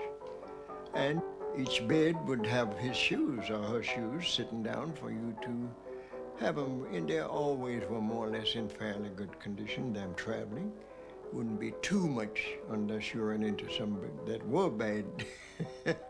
And we have them polished and sit back under each bed. The streamliners borrowed from the competition. They took diesel engines from trucks and styling from cars. The inaugural run of the newest in streamlined trains. It's fun tuning in at 110 miles an hour. A society occasion from New York to Sun Valley in Idaho. Telephone, too. They're Mr. and Mrs. Averill Harriman. Swank on wheels.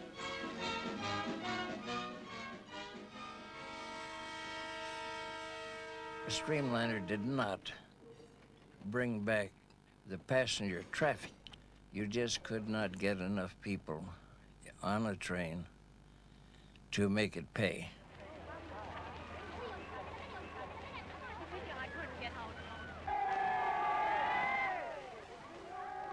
In 1932, a group of railroad lawyers met in Washington, and their luncheon speaker was Amelia Earhart, a very cheeky woman. She had flown across the Atlantic, and she got before these railroad executives. They were sitting in the audience, smoking their cigars, having a good old time, and she suggested that someday airplanes might actually take business away from railroads. Well, these railroad lawyers just erupted in laughter.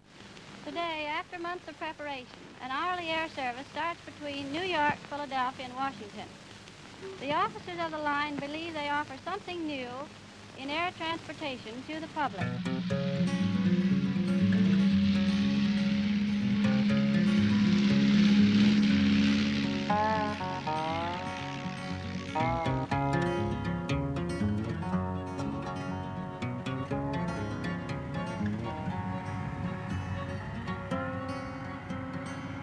The railroad people had a little saying against the trucks: uphill slow, downhill fast, tonnage first, safety last. Trucks had started as a way of getting goods to the railway depot. But by the 1940s, they were going door to door, bypassing the railway altogether. The truck pulls up to the dock, so it becomes much more direct. It eliminates totally this problem of repackaging and reshipping and rerouting that the railroads fix to their freight car lines, to their tracks, and we're stuck with.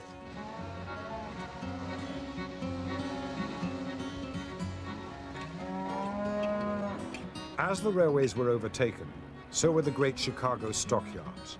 Cattle could now be purchased at regional markets, transported back to local meat packers, and carried direct to the customer by truck.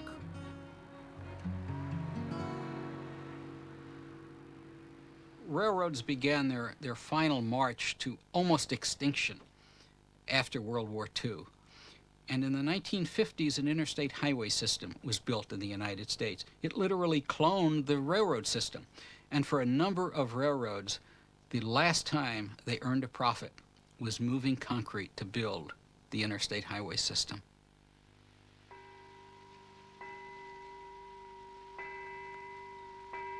The enterprises that the great railways had spawned brought about their own demise. During the 1960s and 70s, railways all but lost their battle against the competition as lines went bankrupt. Those that survived faced a long haul back to profit. The golden age of American railways had passed. I seem to hear a train. It's driving me insane. The sound of a train fills my heart with misery. People like to get where they're going in a hurry. In 2 or 3 hours, you are where you aiming to go, and on a train, you got to spend 2 nights perhaps to get where, on the best trains they had. The train is so slow in making those times according to a plane. Away from me.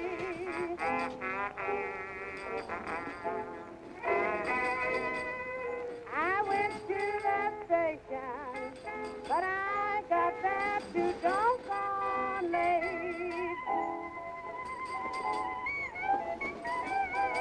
I got the choo-choo blues, 'cause my man's in Dixieland today.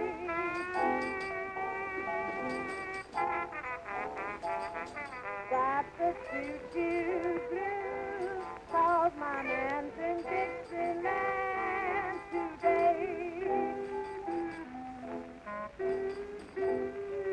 I'm going back to Dixie if I have to crawl all the way.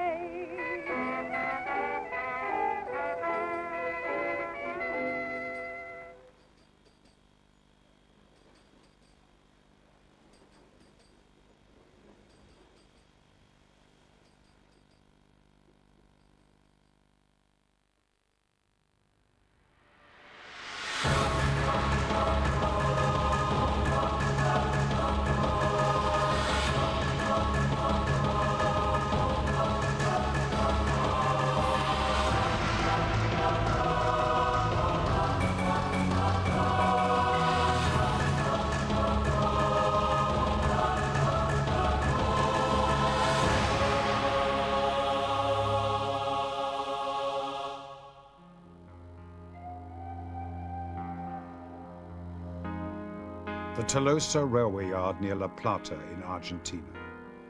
Like so many railway graveyards around the world, it tells a story of neglect and decline.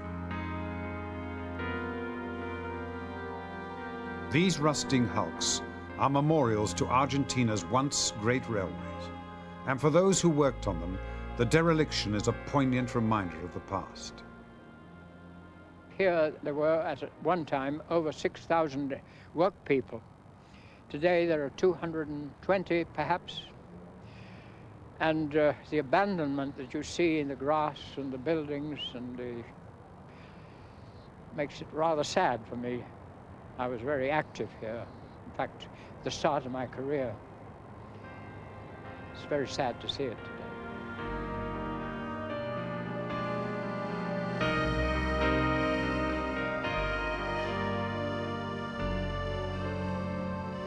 All over the world, railways are in decay. The pioneers who created them believed they were building for the future, a permanent answer to the problems of transporting goods and people. Permanent, that is, until people stopped using them. Even in cities, railways have had to fight an unequal battle with other transport. In Los Angeles, car capital of the world, they lost the battle altogether.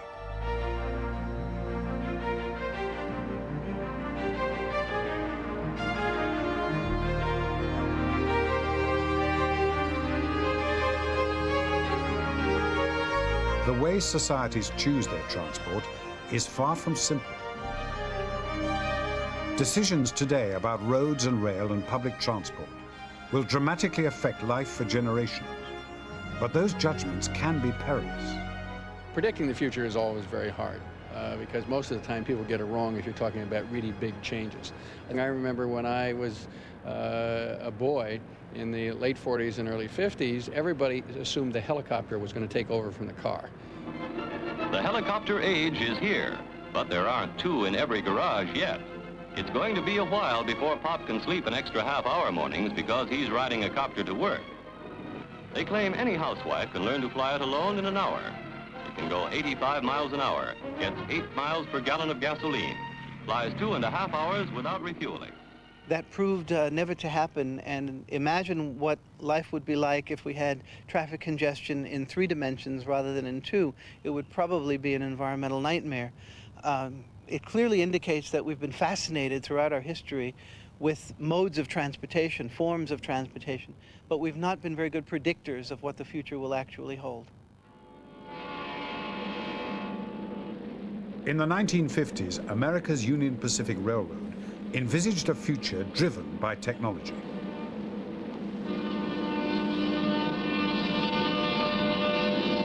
As always, the story of railroad progress will be written by a dynamic industry whose emblem is the flanged wheel. The discussion here is about the practicability of an atomic-powered locomotive. Can you get enough shielding to protect against external radiation? Well, we have 10 feet here, Bob, but we can work in, and here... This exchange is one of the strengths of railroad research. Engineers alone could never determine the future of the railways. For their ideas to be adopted, they would always need allies in business, politics, or public opinion. In every country, there had to be a reason for the railways. Someone had to have a stake in them for the dreams of engineers to take shape.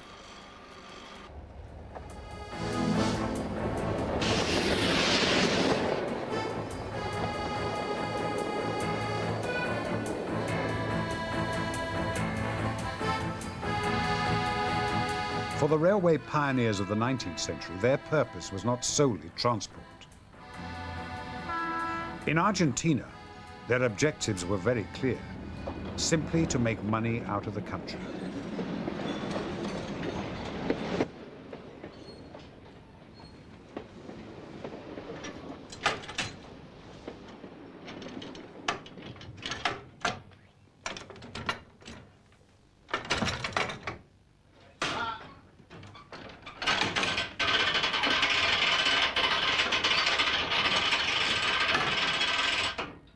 Dale, corre la chapa y... Tren viniendo.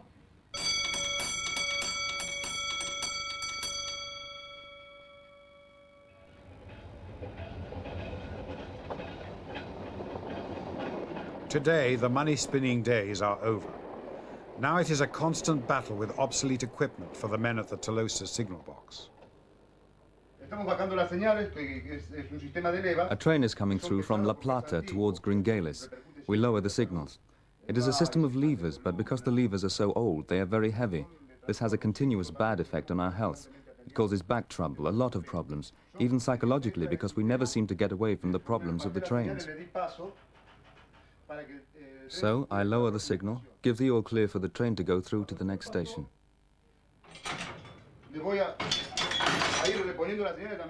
When it's passed, I gradually change the signals to avoid accidents. This is what we do.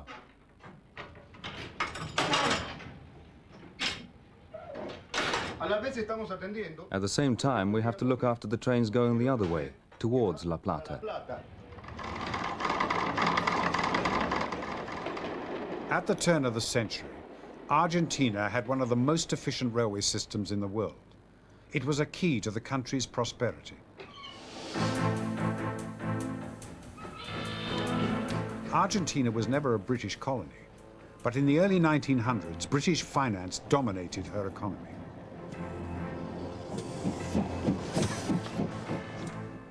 By 1914, Argentina was the world's third largest exporter and the fastest growing economy in South America. The railways made it all possible. They opened up the country and they replaced the oxen-hauled carts, which took months to arrive with hides, cereals, whatever, which in a few hours were transported very quickly and very easily by the railways. That was the beginning. And of course, they opened up and expanded, because this was the same as what had happened in Africa, in Asia, in India, all over the world. The British railways expanded the countries wherever they went. And this was one of them.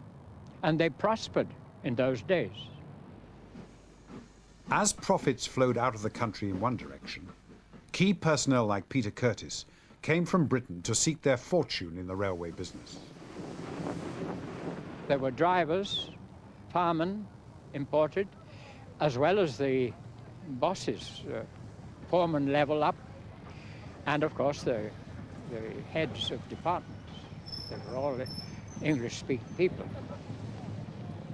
Well, each person understood his position, respected it, and everybody carried out their duties as they were assigned. And they made a slight profit. And the shareholders, I believe, at home were grateful. They got their money back. But that wasn't the only financial benefit to Britain. Everything from stations to locomotives and rolling stock was British made.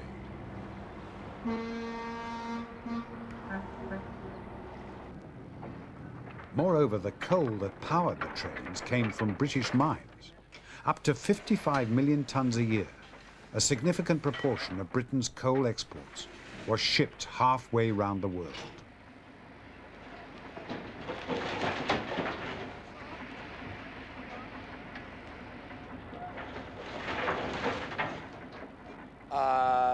The British railways were sort of a two-edged weapon in Argentina, because they would favor products that were essential for the British economy, but they would not favor the natural internal markets of Argentina. In 1946, a new era in Argentine politics began. General Perón's populist government wanted to put Argentina's interests first. Top of his agenda was nationalization of the railways. En Tafí Viejo, la metrópoli de los ferroviarios, sede de los talleres más grandes de la nación, las fiestas caracteres de apoteosis. Los trabajadores del riel ven cómo el sueño de varias generaciones es llevado a la realidad. Los trenes que construyeron merced al sacrificio ya son patrimonio de la nación. Desde ahora no trabajarán más para un dueño residente allende los mares. El esfuerzo de cada uno se ofrendará solamente ante el altar de la patria.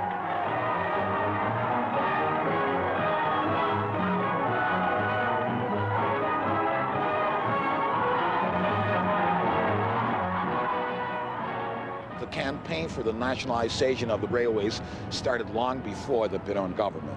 This was supported by most of the people, as we can see in the films and the newsreels that show the day of nationalization. And we have to understand the policy of nationalization as only a step of a wider context. This has to do with the nationalization of our public services and with a new outlook on the development of the economy in Argentina that started with the Perón government. The objective was all the profits flowing to Europe could be kept within Argentina and benefit Argentinians. Very noble idea. And it was with great national pride and national objectives that these assets were purchased by Argentina. The problem came afterwards. The objectives, the purpose of the nationalized institutions got lost. Was the railroad there to provide transportation? Was it there to provide employment? Was it there to provide the need for public works? What was the function? The function and the objectives of the institution got lost.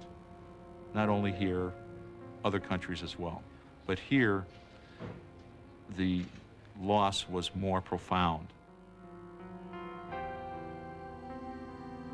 Under Perón, the railways, already in need of modernization, started to disintegrate through lack of investment. Well, it was horrible, terrible. wicked. Madness.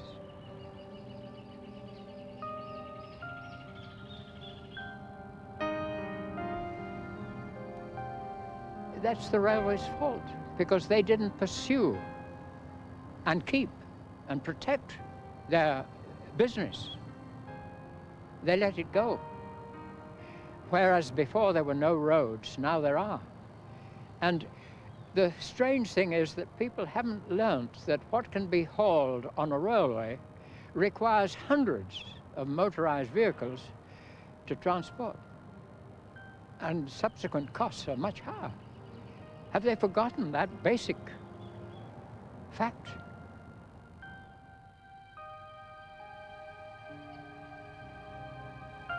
"40 years on, Argentina's economy and railways were in a mess, neglected by successive military regimes. Given the sort of situation that we found 2-3 years ago, one could say that in no more than 5 years, the railways would have disappeared completely. In fact, we could say that half of the system have disappeared already. If we account for the number of locomotives that are working, it's only 45% of the total fleet. More than 50% of the network is in bad shape. Same can apply to all other items of the railway itself. In which case, I think that the country would have fallen in a chaos in transport terms. Foreign capital was brought in by the Menem government of 1989.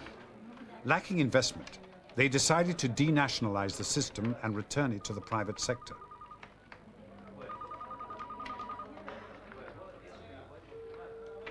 See? See?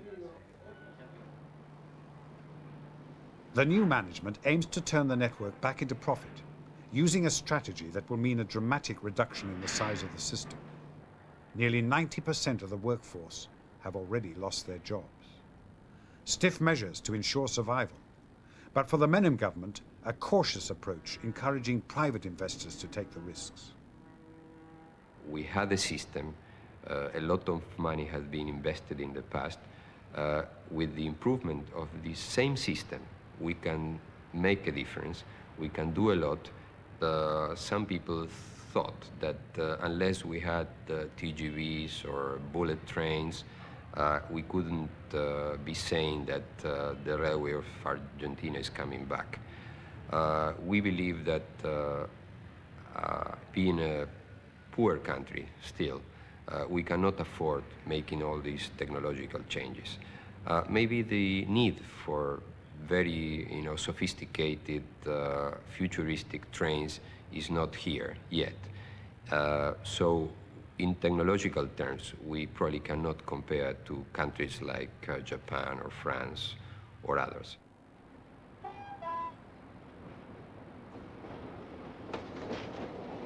Argentina is the victim of two failed visions: of the developers who made its economy dependent on a foreign-funded system, and the nationalists who ran the railways down.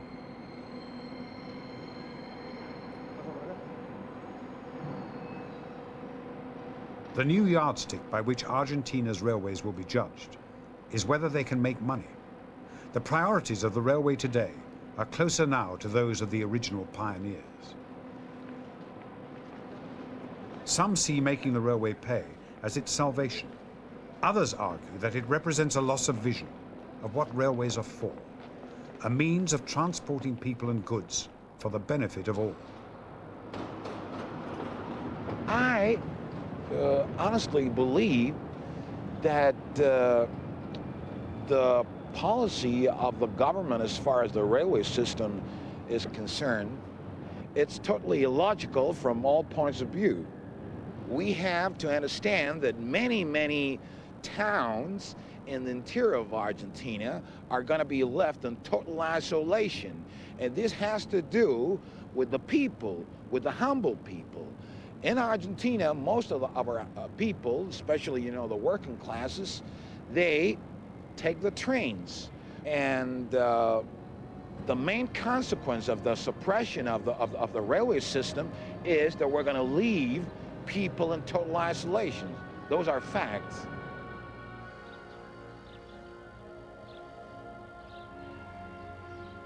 The town of Maria Obanitas, once a thriving community, died with the railway.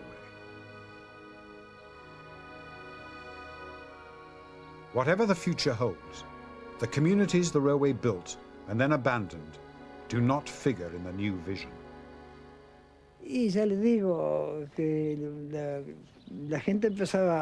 The people went to Buenos Aires, Rosario, Bergamino, and other big cities where there was work, because the community couldn't do without the train. The train was very useful in the morning and the evening to get from one place to another. As soon as the train stopped, the village died.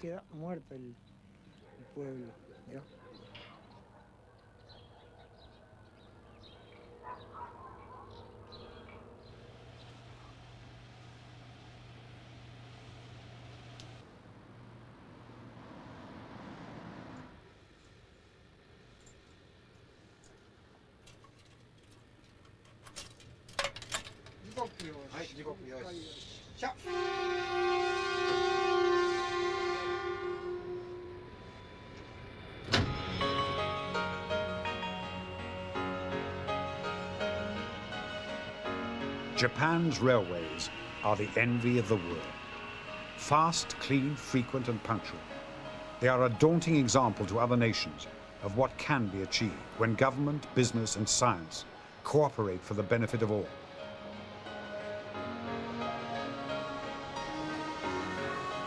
A Shinkansen, or bullet train, leaves Tokyo Central, on average, every 3.5 minutes. Welcome aboard. This train, the Nozomi Express, runs between Tokyo and Hataka. My name is Sato, and I will be driving this train between Tokyo and Shin Osaka via Toyohashi.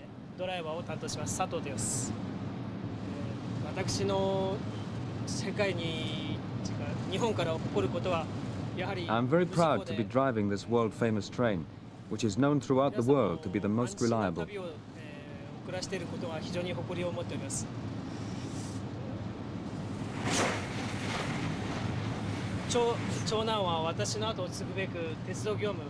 My son is following in my footsteps to become a train driver. He is now working for the Tobu Tetsudo line.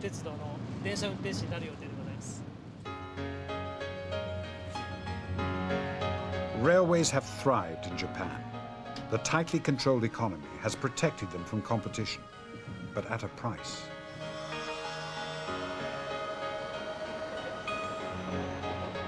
In the crowded cities, trains are ideal for moving large numbers.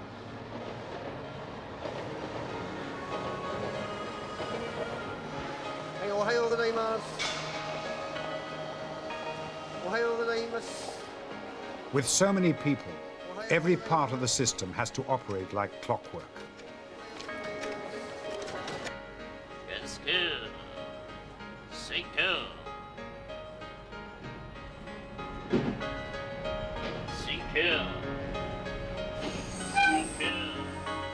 The Japanese have invested heavily in comfortable modern trains, but with little concern about the cost.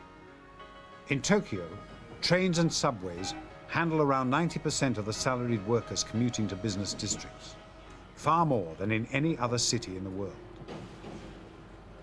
Many of the things that are most distinctive about modern Japan, both economically and culturally, are epitomized by its railroad system. Economically, of course, the whole Japanese miracle could not function without this railroad network, getting people from their suburbs to their jobs each day, moving freight so efficiently. Culturally, it is a kind of model of the miracle of modern Japan.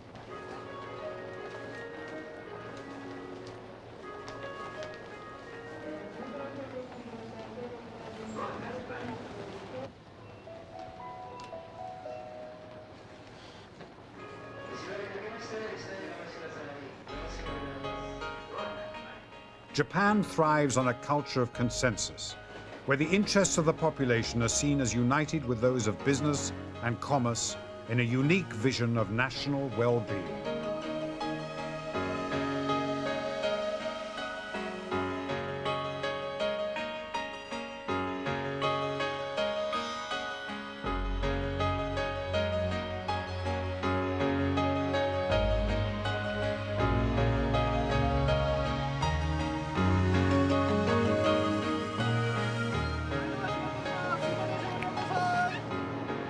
In Tokyo, the rail system serves about 35 million passengers every day.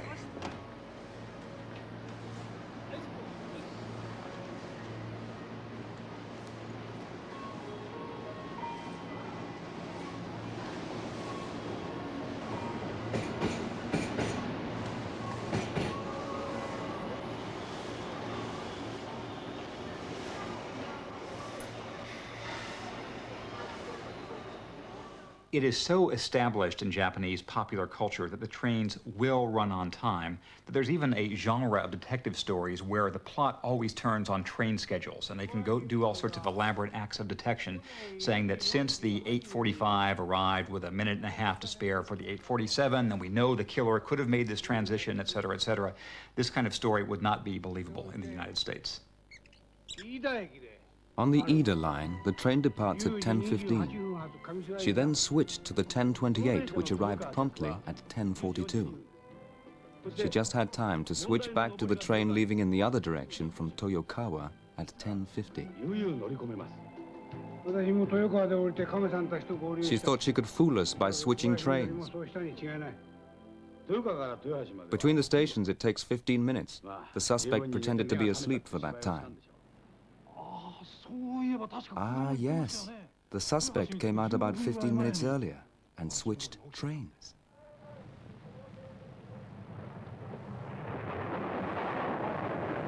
Japan had no wheeled transport when the first Westerners brought news of the railway in 1854.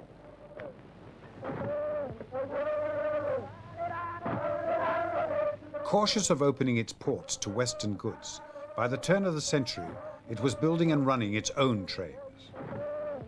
In their dash for modernization, the Japanese embraced the railway as an ideal form of transport.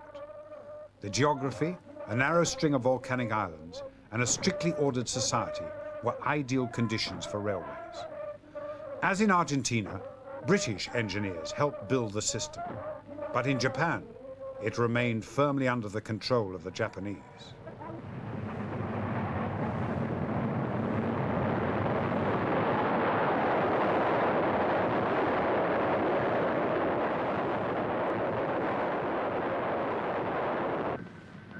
Ironically, the outcome of the Second World War gave the Japanese railways a further advantage. If you compare the U.S. and Japanese or German economies since World War II, the main distortion that you see in the U.S. economy is how much of its money and especially how much of its scientific and engineering talent has gone into military-related activities.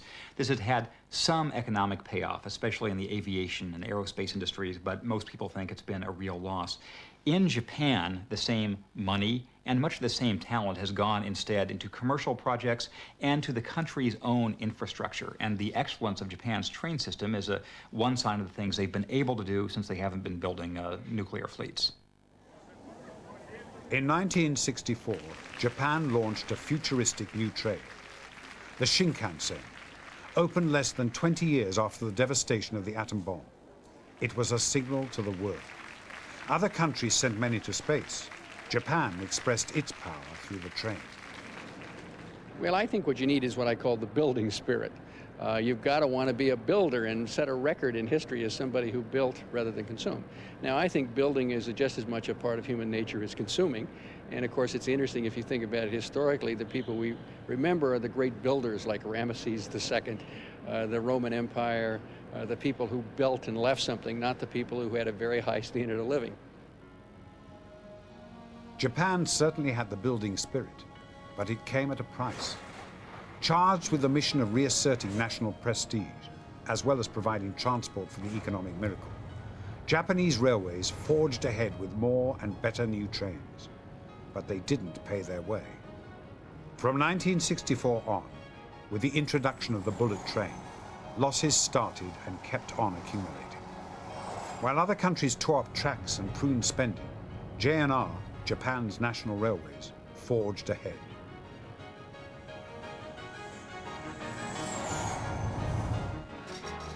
Armed with what seemed to be a blank check from the government, JNR invested in state-of-the-art technology.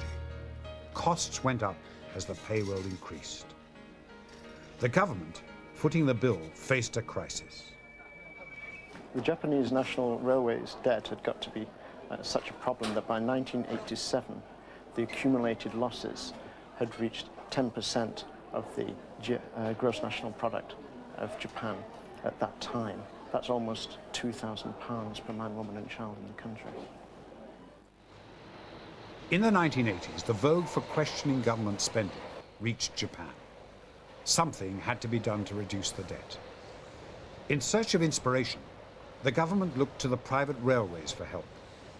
When the Japanese National Railways were first nationalized in the early 20th century, a small number of local lines were left in private hands, and these grew over the years until the private railways had come to rival in size the national railways.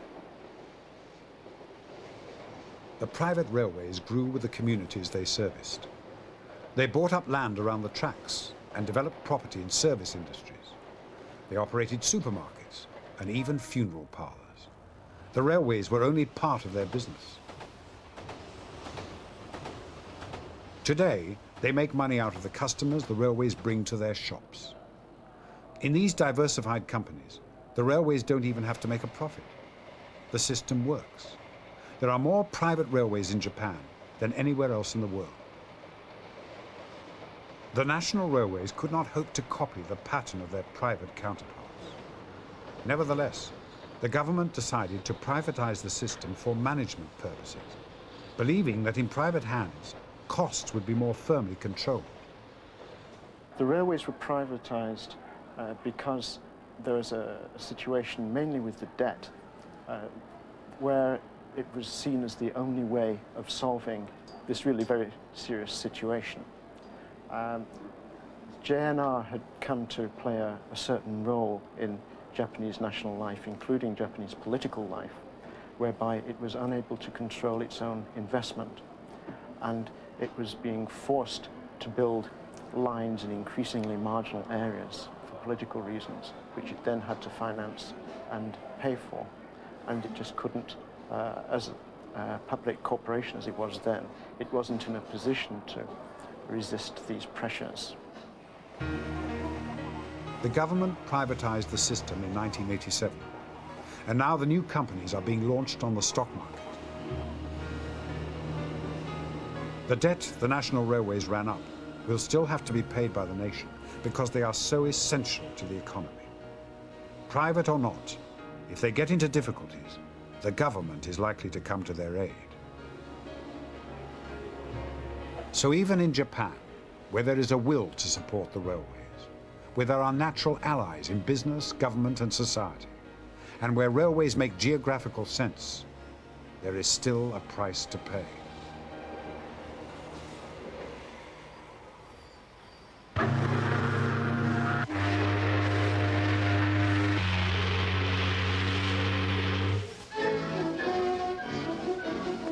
In every quarter of the country, in a dozen great cities, the bugle call of industry has summoned the clang. Legions of craftsmen have joined to supply transportation for a nation of individuals. America was the first nation to transfer its affections from the rails to the road. Cheap, mass-produced cars promised personal transport for a nation of individuals and sent the railways into decline. The new automobiles stream from the factories, spreading pleasure and speeding business all across the country. The destination? Everywhere, USA. KFWB News 98. All news, all the time. This is KFWB News 98. You give us 22 minutes, we'll give you the world. Let's check an incident on the 101 in downtown. Here's Jeff Baugh. Well, that problem is going away right now. We're southbound 101 at 4th Street. Just before you hit the East LA interchange, we had a couple of cars block up the fast lane. That's clearing right now. However, the southbound Hollywood is jammed solid all the way back to Vermont and still building, actually. Jeff Baugh, Jetcopter 98. Just getting reports now on the Pomona Freeway westbound beyond Lorena in East LA that we may have a fender bender. Again, that's westbound. Get it first, get it fast. Traffic every 10 minutes only on KFWB News 98. The freeways, gosh, they're just always jammed here in Los Angeles. It's one of the most complicated systems I've ever seen. And our morning drives, afternoon drives here, it's not unusual at all to find a good 20, 25-mile backup, and that's just with traffic itself, no accidents or pileups or anything like that. When we do have accidents, it's just horrendous. The traffic goes back for miles, and of course everybody sits on the freeways, and the smog gets worse and worse and worse.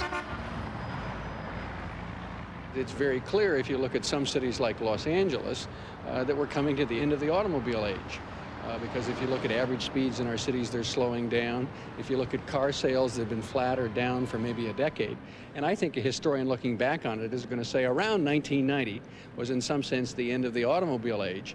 And as we move into this more congested environment of the 21st century, we're going to have to find some other modes of transportation. Los Angeles was once the home of one of the world's largest electric railways. It was so much a part of the fabric of the city that when the film industry established itself there, the famous Pacific red cars were stars of silent cinema.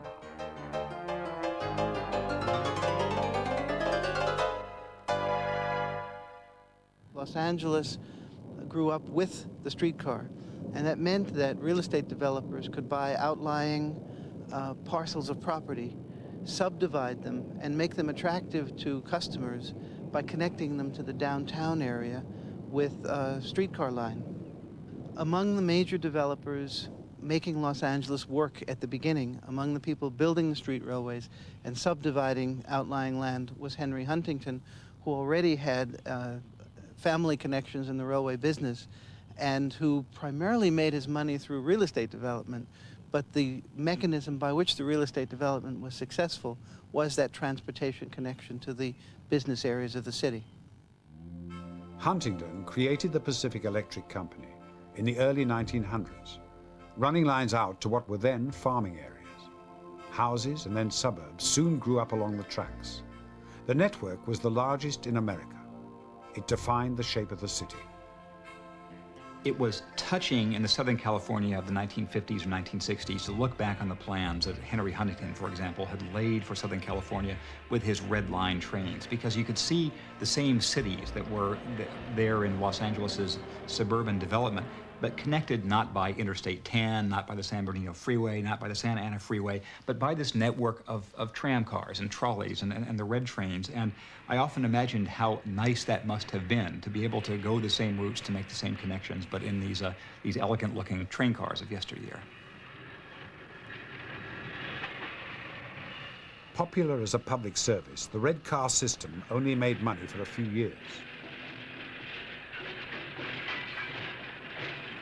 It was easy prey for the competition.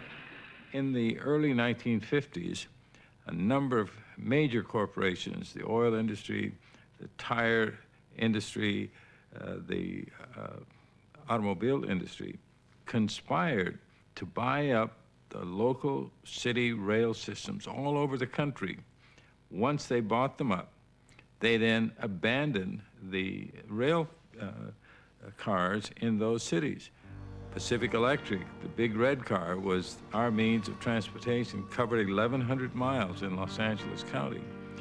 When that system was bought up and was then abandoned, that left us without an effective means of traveling easily, cheaply, efficiently. The last train ran in 1961, creating yet another of the world's graveyards.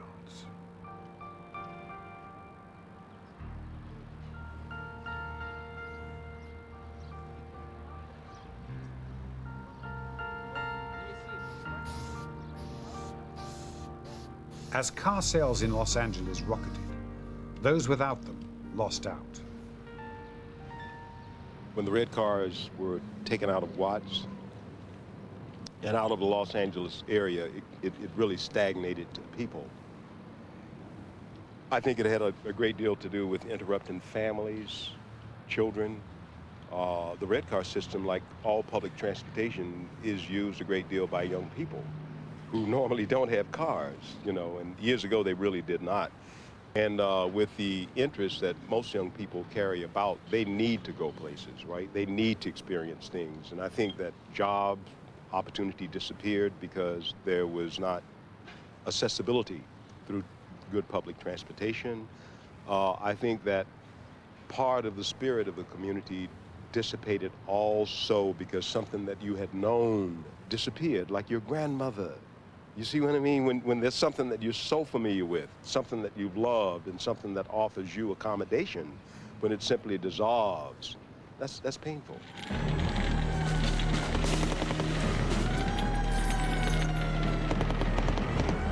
For the black community, loss of the railway added to the growing tension about failure to share in the American dream. The Watts riots of 1965 sent a signal to America that minority communities, left out of the American dream of progress and prosperity, had had enough. America was shocked by the television images of violence and destruction. Civil rights moved higher up the political agenda. But for the better off in the suburban areas, this worrying trend advanced the cause of the car, not only as a means of transport, but also security. My automobile is ready when I'm ready to go. It takes me from door to door. I have complete control of who rides in the automobile, when I go, generally when I arrive, though obviously traffic is a factor. I can set the air conditioning, I can set my own video, my own audio tape, and it's a secure environment. I set the air conditioning to my own level. I can pick up children or drop them off as I did when my youngsters were going to school. All over the world, the popularity of the automobile is threatening its very survival. Choked by pollution and traffic jams, the city of Los Angeles is looking to its past for an alternative. Railway tracks are being laid once again down its streets. Following a route of the old red cars, the new system is called the Blue Line. For 40 years, Kenny Hahn has been in Los Angeles local politics, representing a predominantly black precinct where he still lives. He was the driving force behind a revived public rail system. Hello. To find the money to build the railway, Hahn's solution was Proposition A tax of ½ a cent in every dollar on consumer goods, levied purely for public transport. Well, it was terribly difficult to get the people to vote for Proposition A, which created the funds. But once that was done, then it was my job as a political leader of Los Angeles County to see that my district was done first, which I did. And I had to show my people in my district that they could not only hear the Blue Line, but they could feel it and ride it as a result of a campaign promise I made to them that they would have good transportation.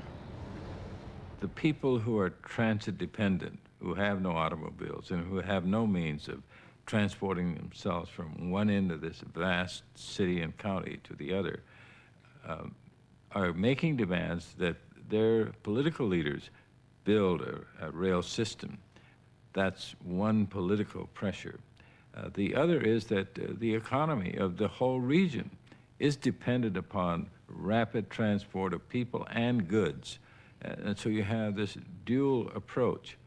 Now, if that were not enough, and I think it may be, there is a need to relieve traffic congestion and to relieve air pollution in this vast region. So you've got three very important issues, all of which tie in with political motivation. In Los Angeles, it's politically correct to support rail. If you ask anyone, should we go to collectivized mass transit rail, the answer will be a resounding yes. But in reality, the thought that most people have, what's in the back of their mind is not that I'm going to get into rail, but rather that their friends and their neighbors are going to abandon their automobiles, leave the freeway, and take mass transit rail, and thereby leaving the space available so they then can drive over the freeway without the traffic. And that's what really motivates most people. Most of the folks are voting for transit so someone else will ride it. They won't ride it. And I'm being very candid to say I'm going to be the last one out of my automobile and get into a subway or a rail system. There are no benefits for me and nothing but a downside. people are very, very stubborn here. There's going to be a hard time to get them out of their cars and into any kind of mass transportation. So it's a difficult job out here, but hopefully they're going to start making some progress out here. We really, really need a mass rail system. Kenny Hahn addressed that need and convinced enough Los Angeles voters to pass his proposition to build a new rail system along some of the old routes. For Hahn, it secured his success in subsequent local elections and a place in political history. When they counted the precincts, I had many precincts, 90%, 95%, and some precincts 100%. It's unusual in California to get a 90% vote. The president would love to have 90% vote. Why did I get 100% in this precinct? It was because in that area I built a swimming pool for their kids, a library for them, or a fire station, or developed this rail line here that they could use. And then, so when they go to the ballot boxes, I'm going to vote for Kenny Hahn again. 100%. That's unusual in California, or in America, or maybe in the world. 4、3、2、1、スタートです。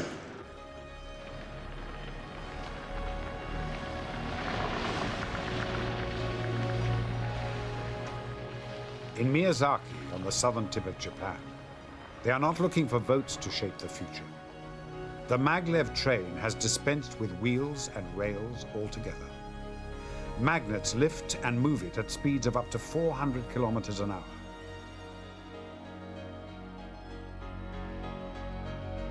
Whether the maglev train has a future will be determined by the same factors that decided the fate of Argentina's railways and the Los Angeles Red Cars and every other train system around the world.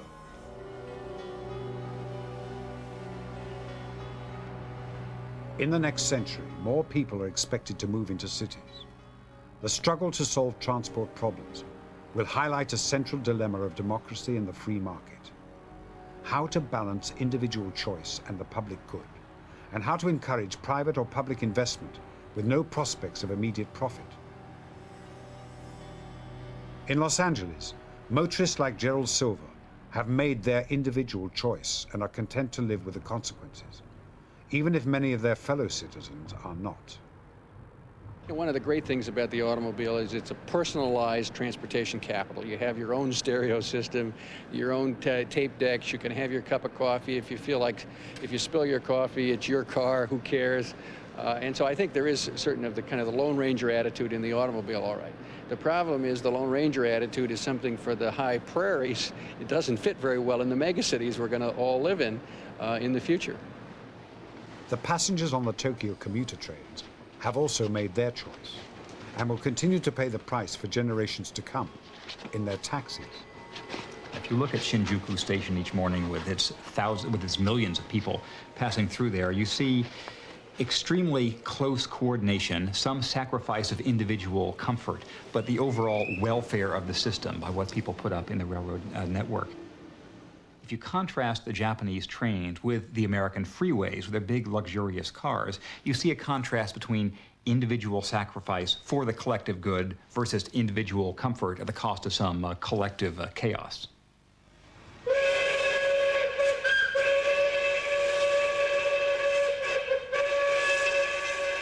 When the railways first appeared, their benefits were clear and immediate. It was a golden age. Building for the future was simpler. But however appealing, we may not be able to recreate the past. There's a kind of romanticism associated with our past, and we all love our railways and wish we still had them, and we're trying now to reconstruct them. But I think we'll soon see that the cost of doing so is very, very high, and the effect of doing so on traffic congestion will be very, very small. There's some activities, education and transportation being two of them, which have enormous long-run effects, and it's worth investing even though they don't make narrow economic sense. For example, suppose I was a hard-nosed capitalist mother and father thinking about sending my children to 16 years worth of education. That is a lousy investment that no capitalist would ever make. With 16 years with no returns, there isn't any way that could pay off. On the other hand, having an educated citizenry clearly does pay off for every society. And the same thing's true on a good transportation system. If you look at it at any moment in time and judge it in very narrow criteria, it probably doesn't make sense. We never would have built the interstate highway system under that kind of criteria. On the other hand, in the long run, it does. And of course, it goes right back to why the Roman Empire built roads. It's the thing that holds us together, the transportation system.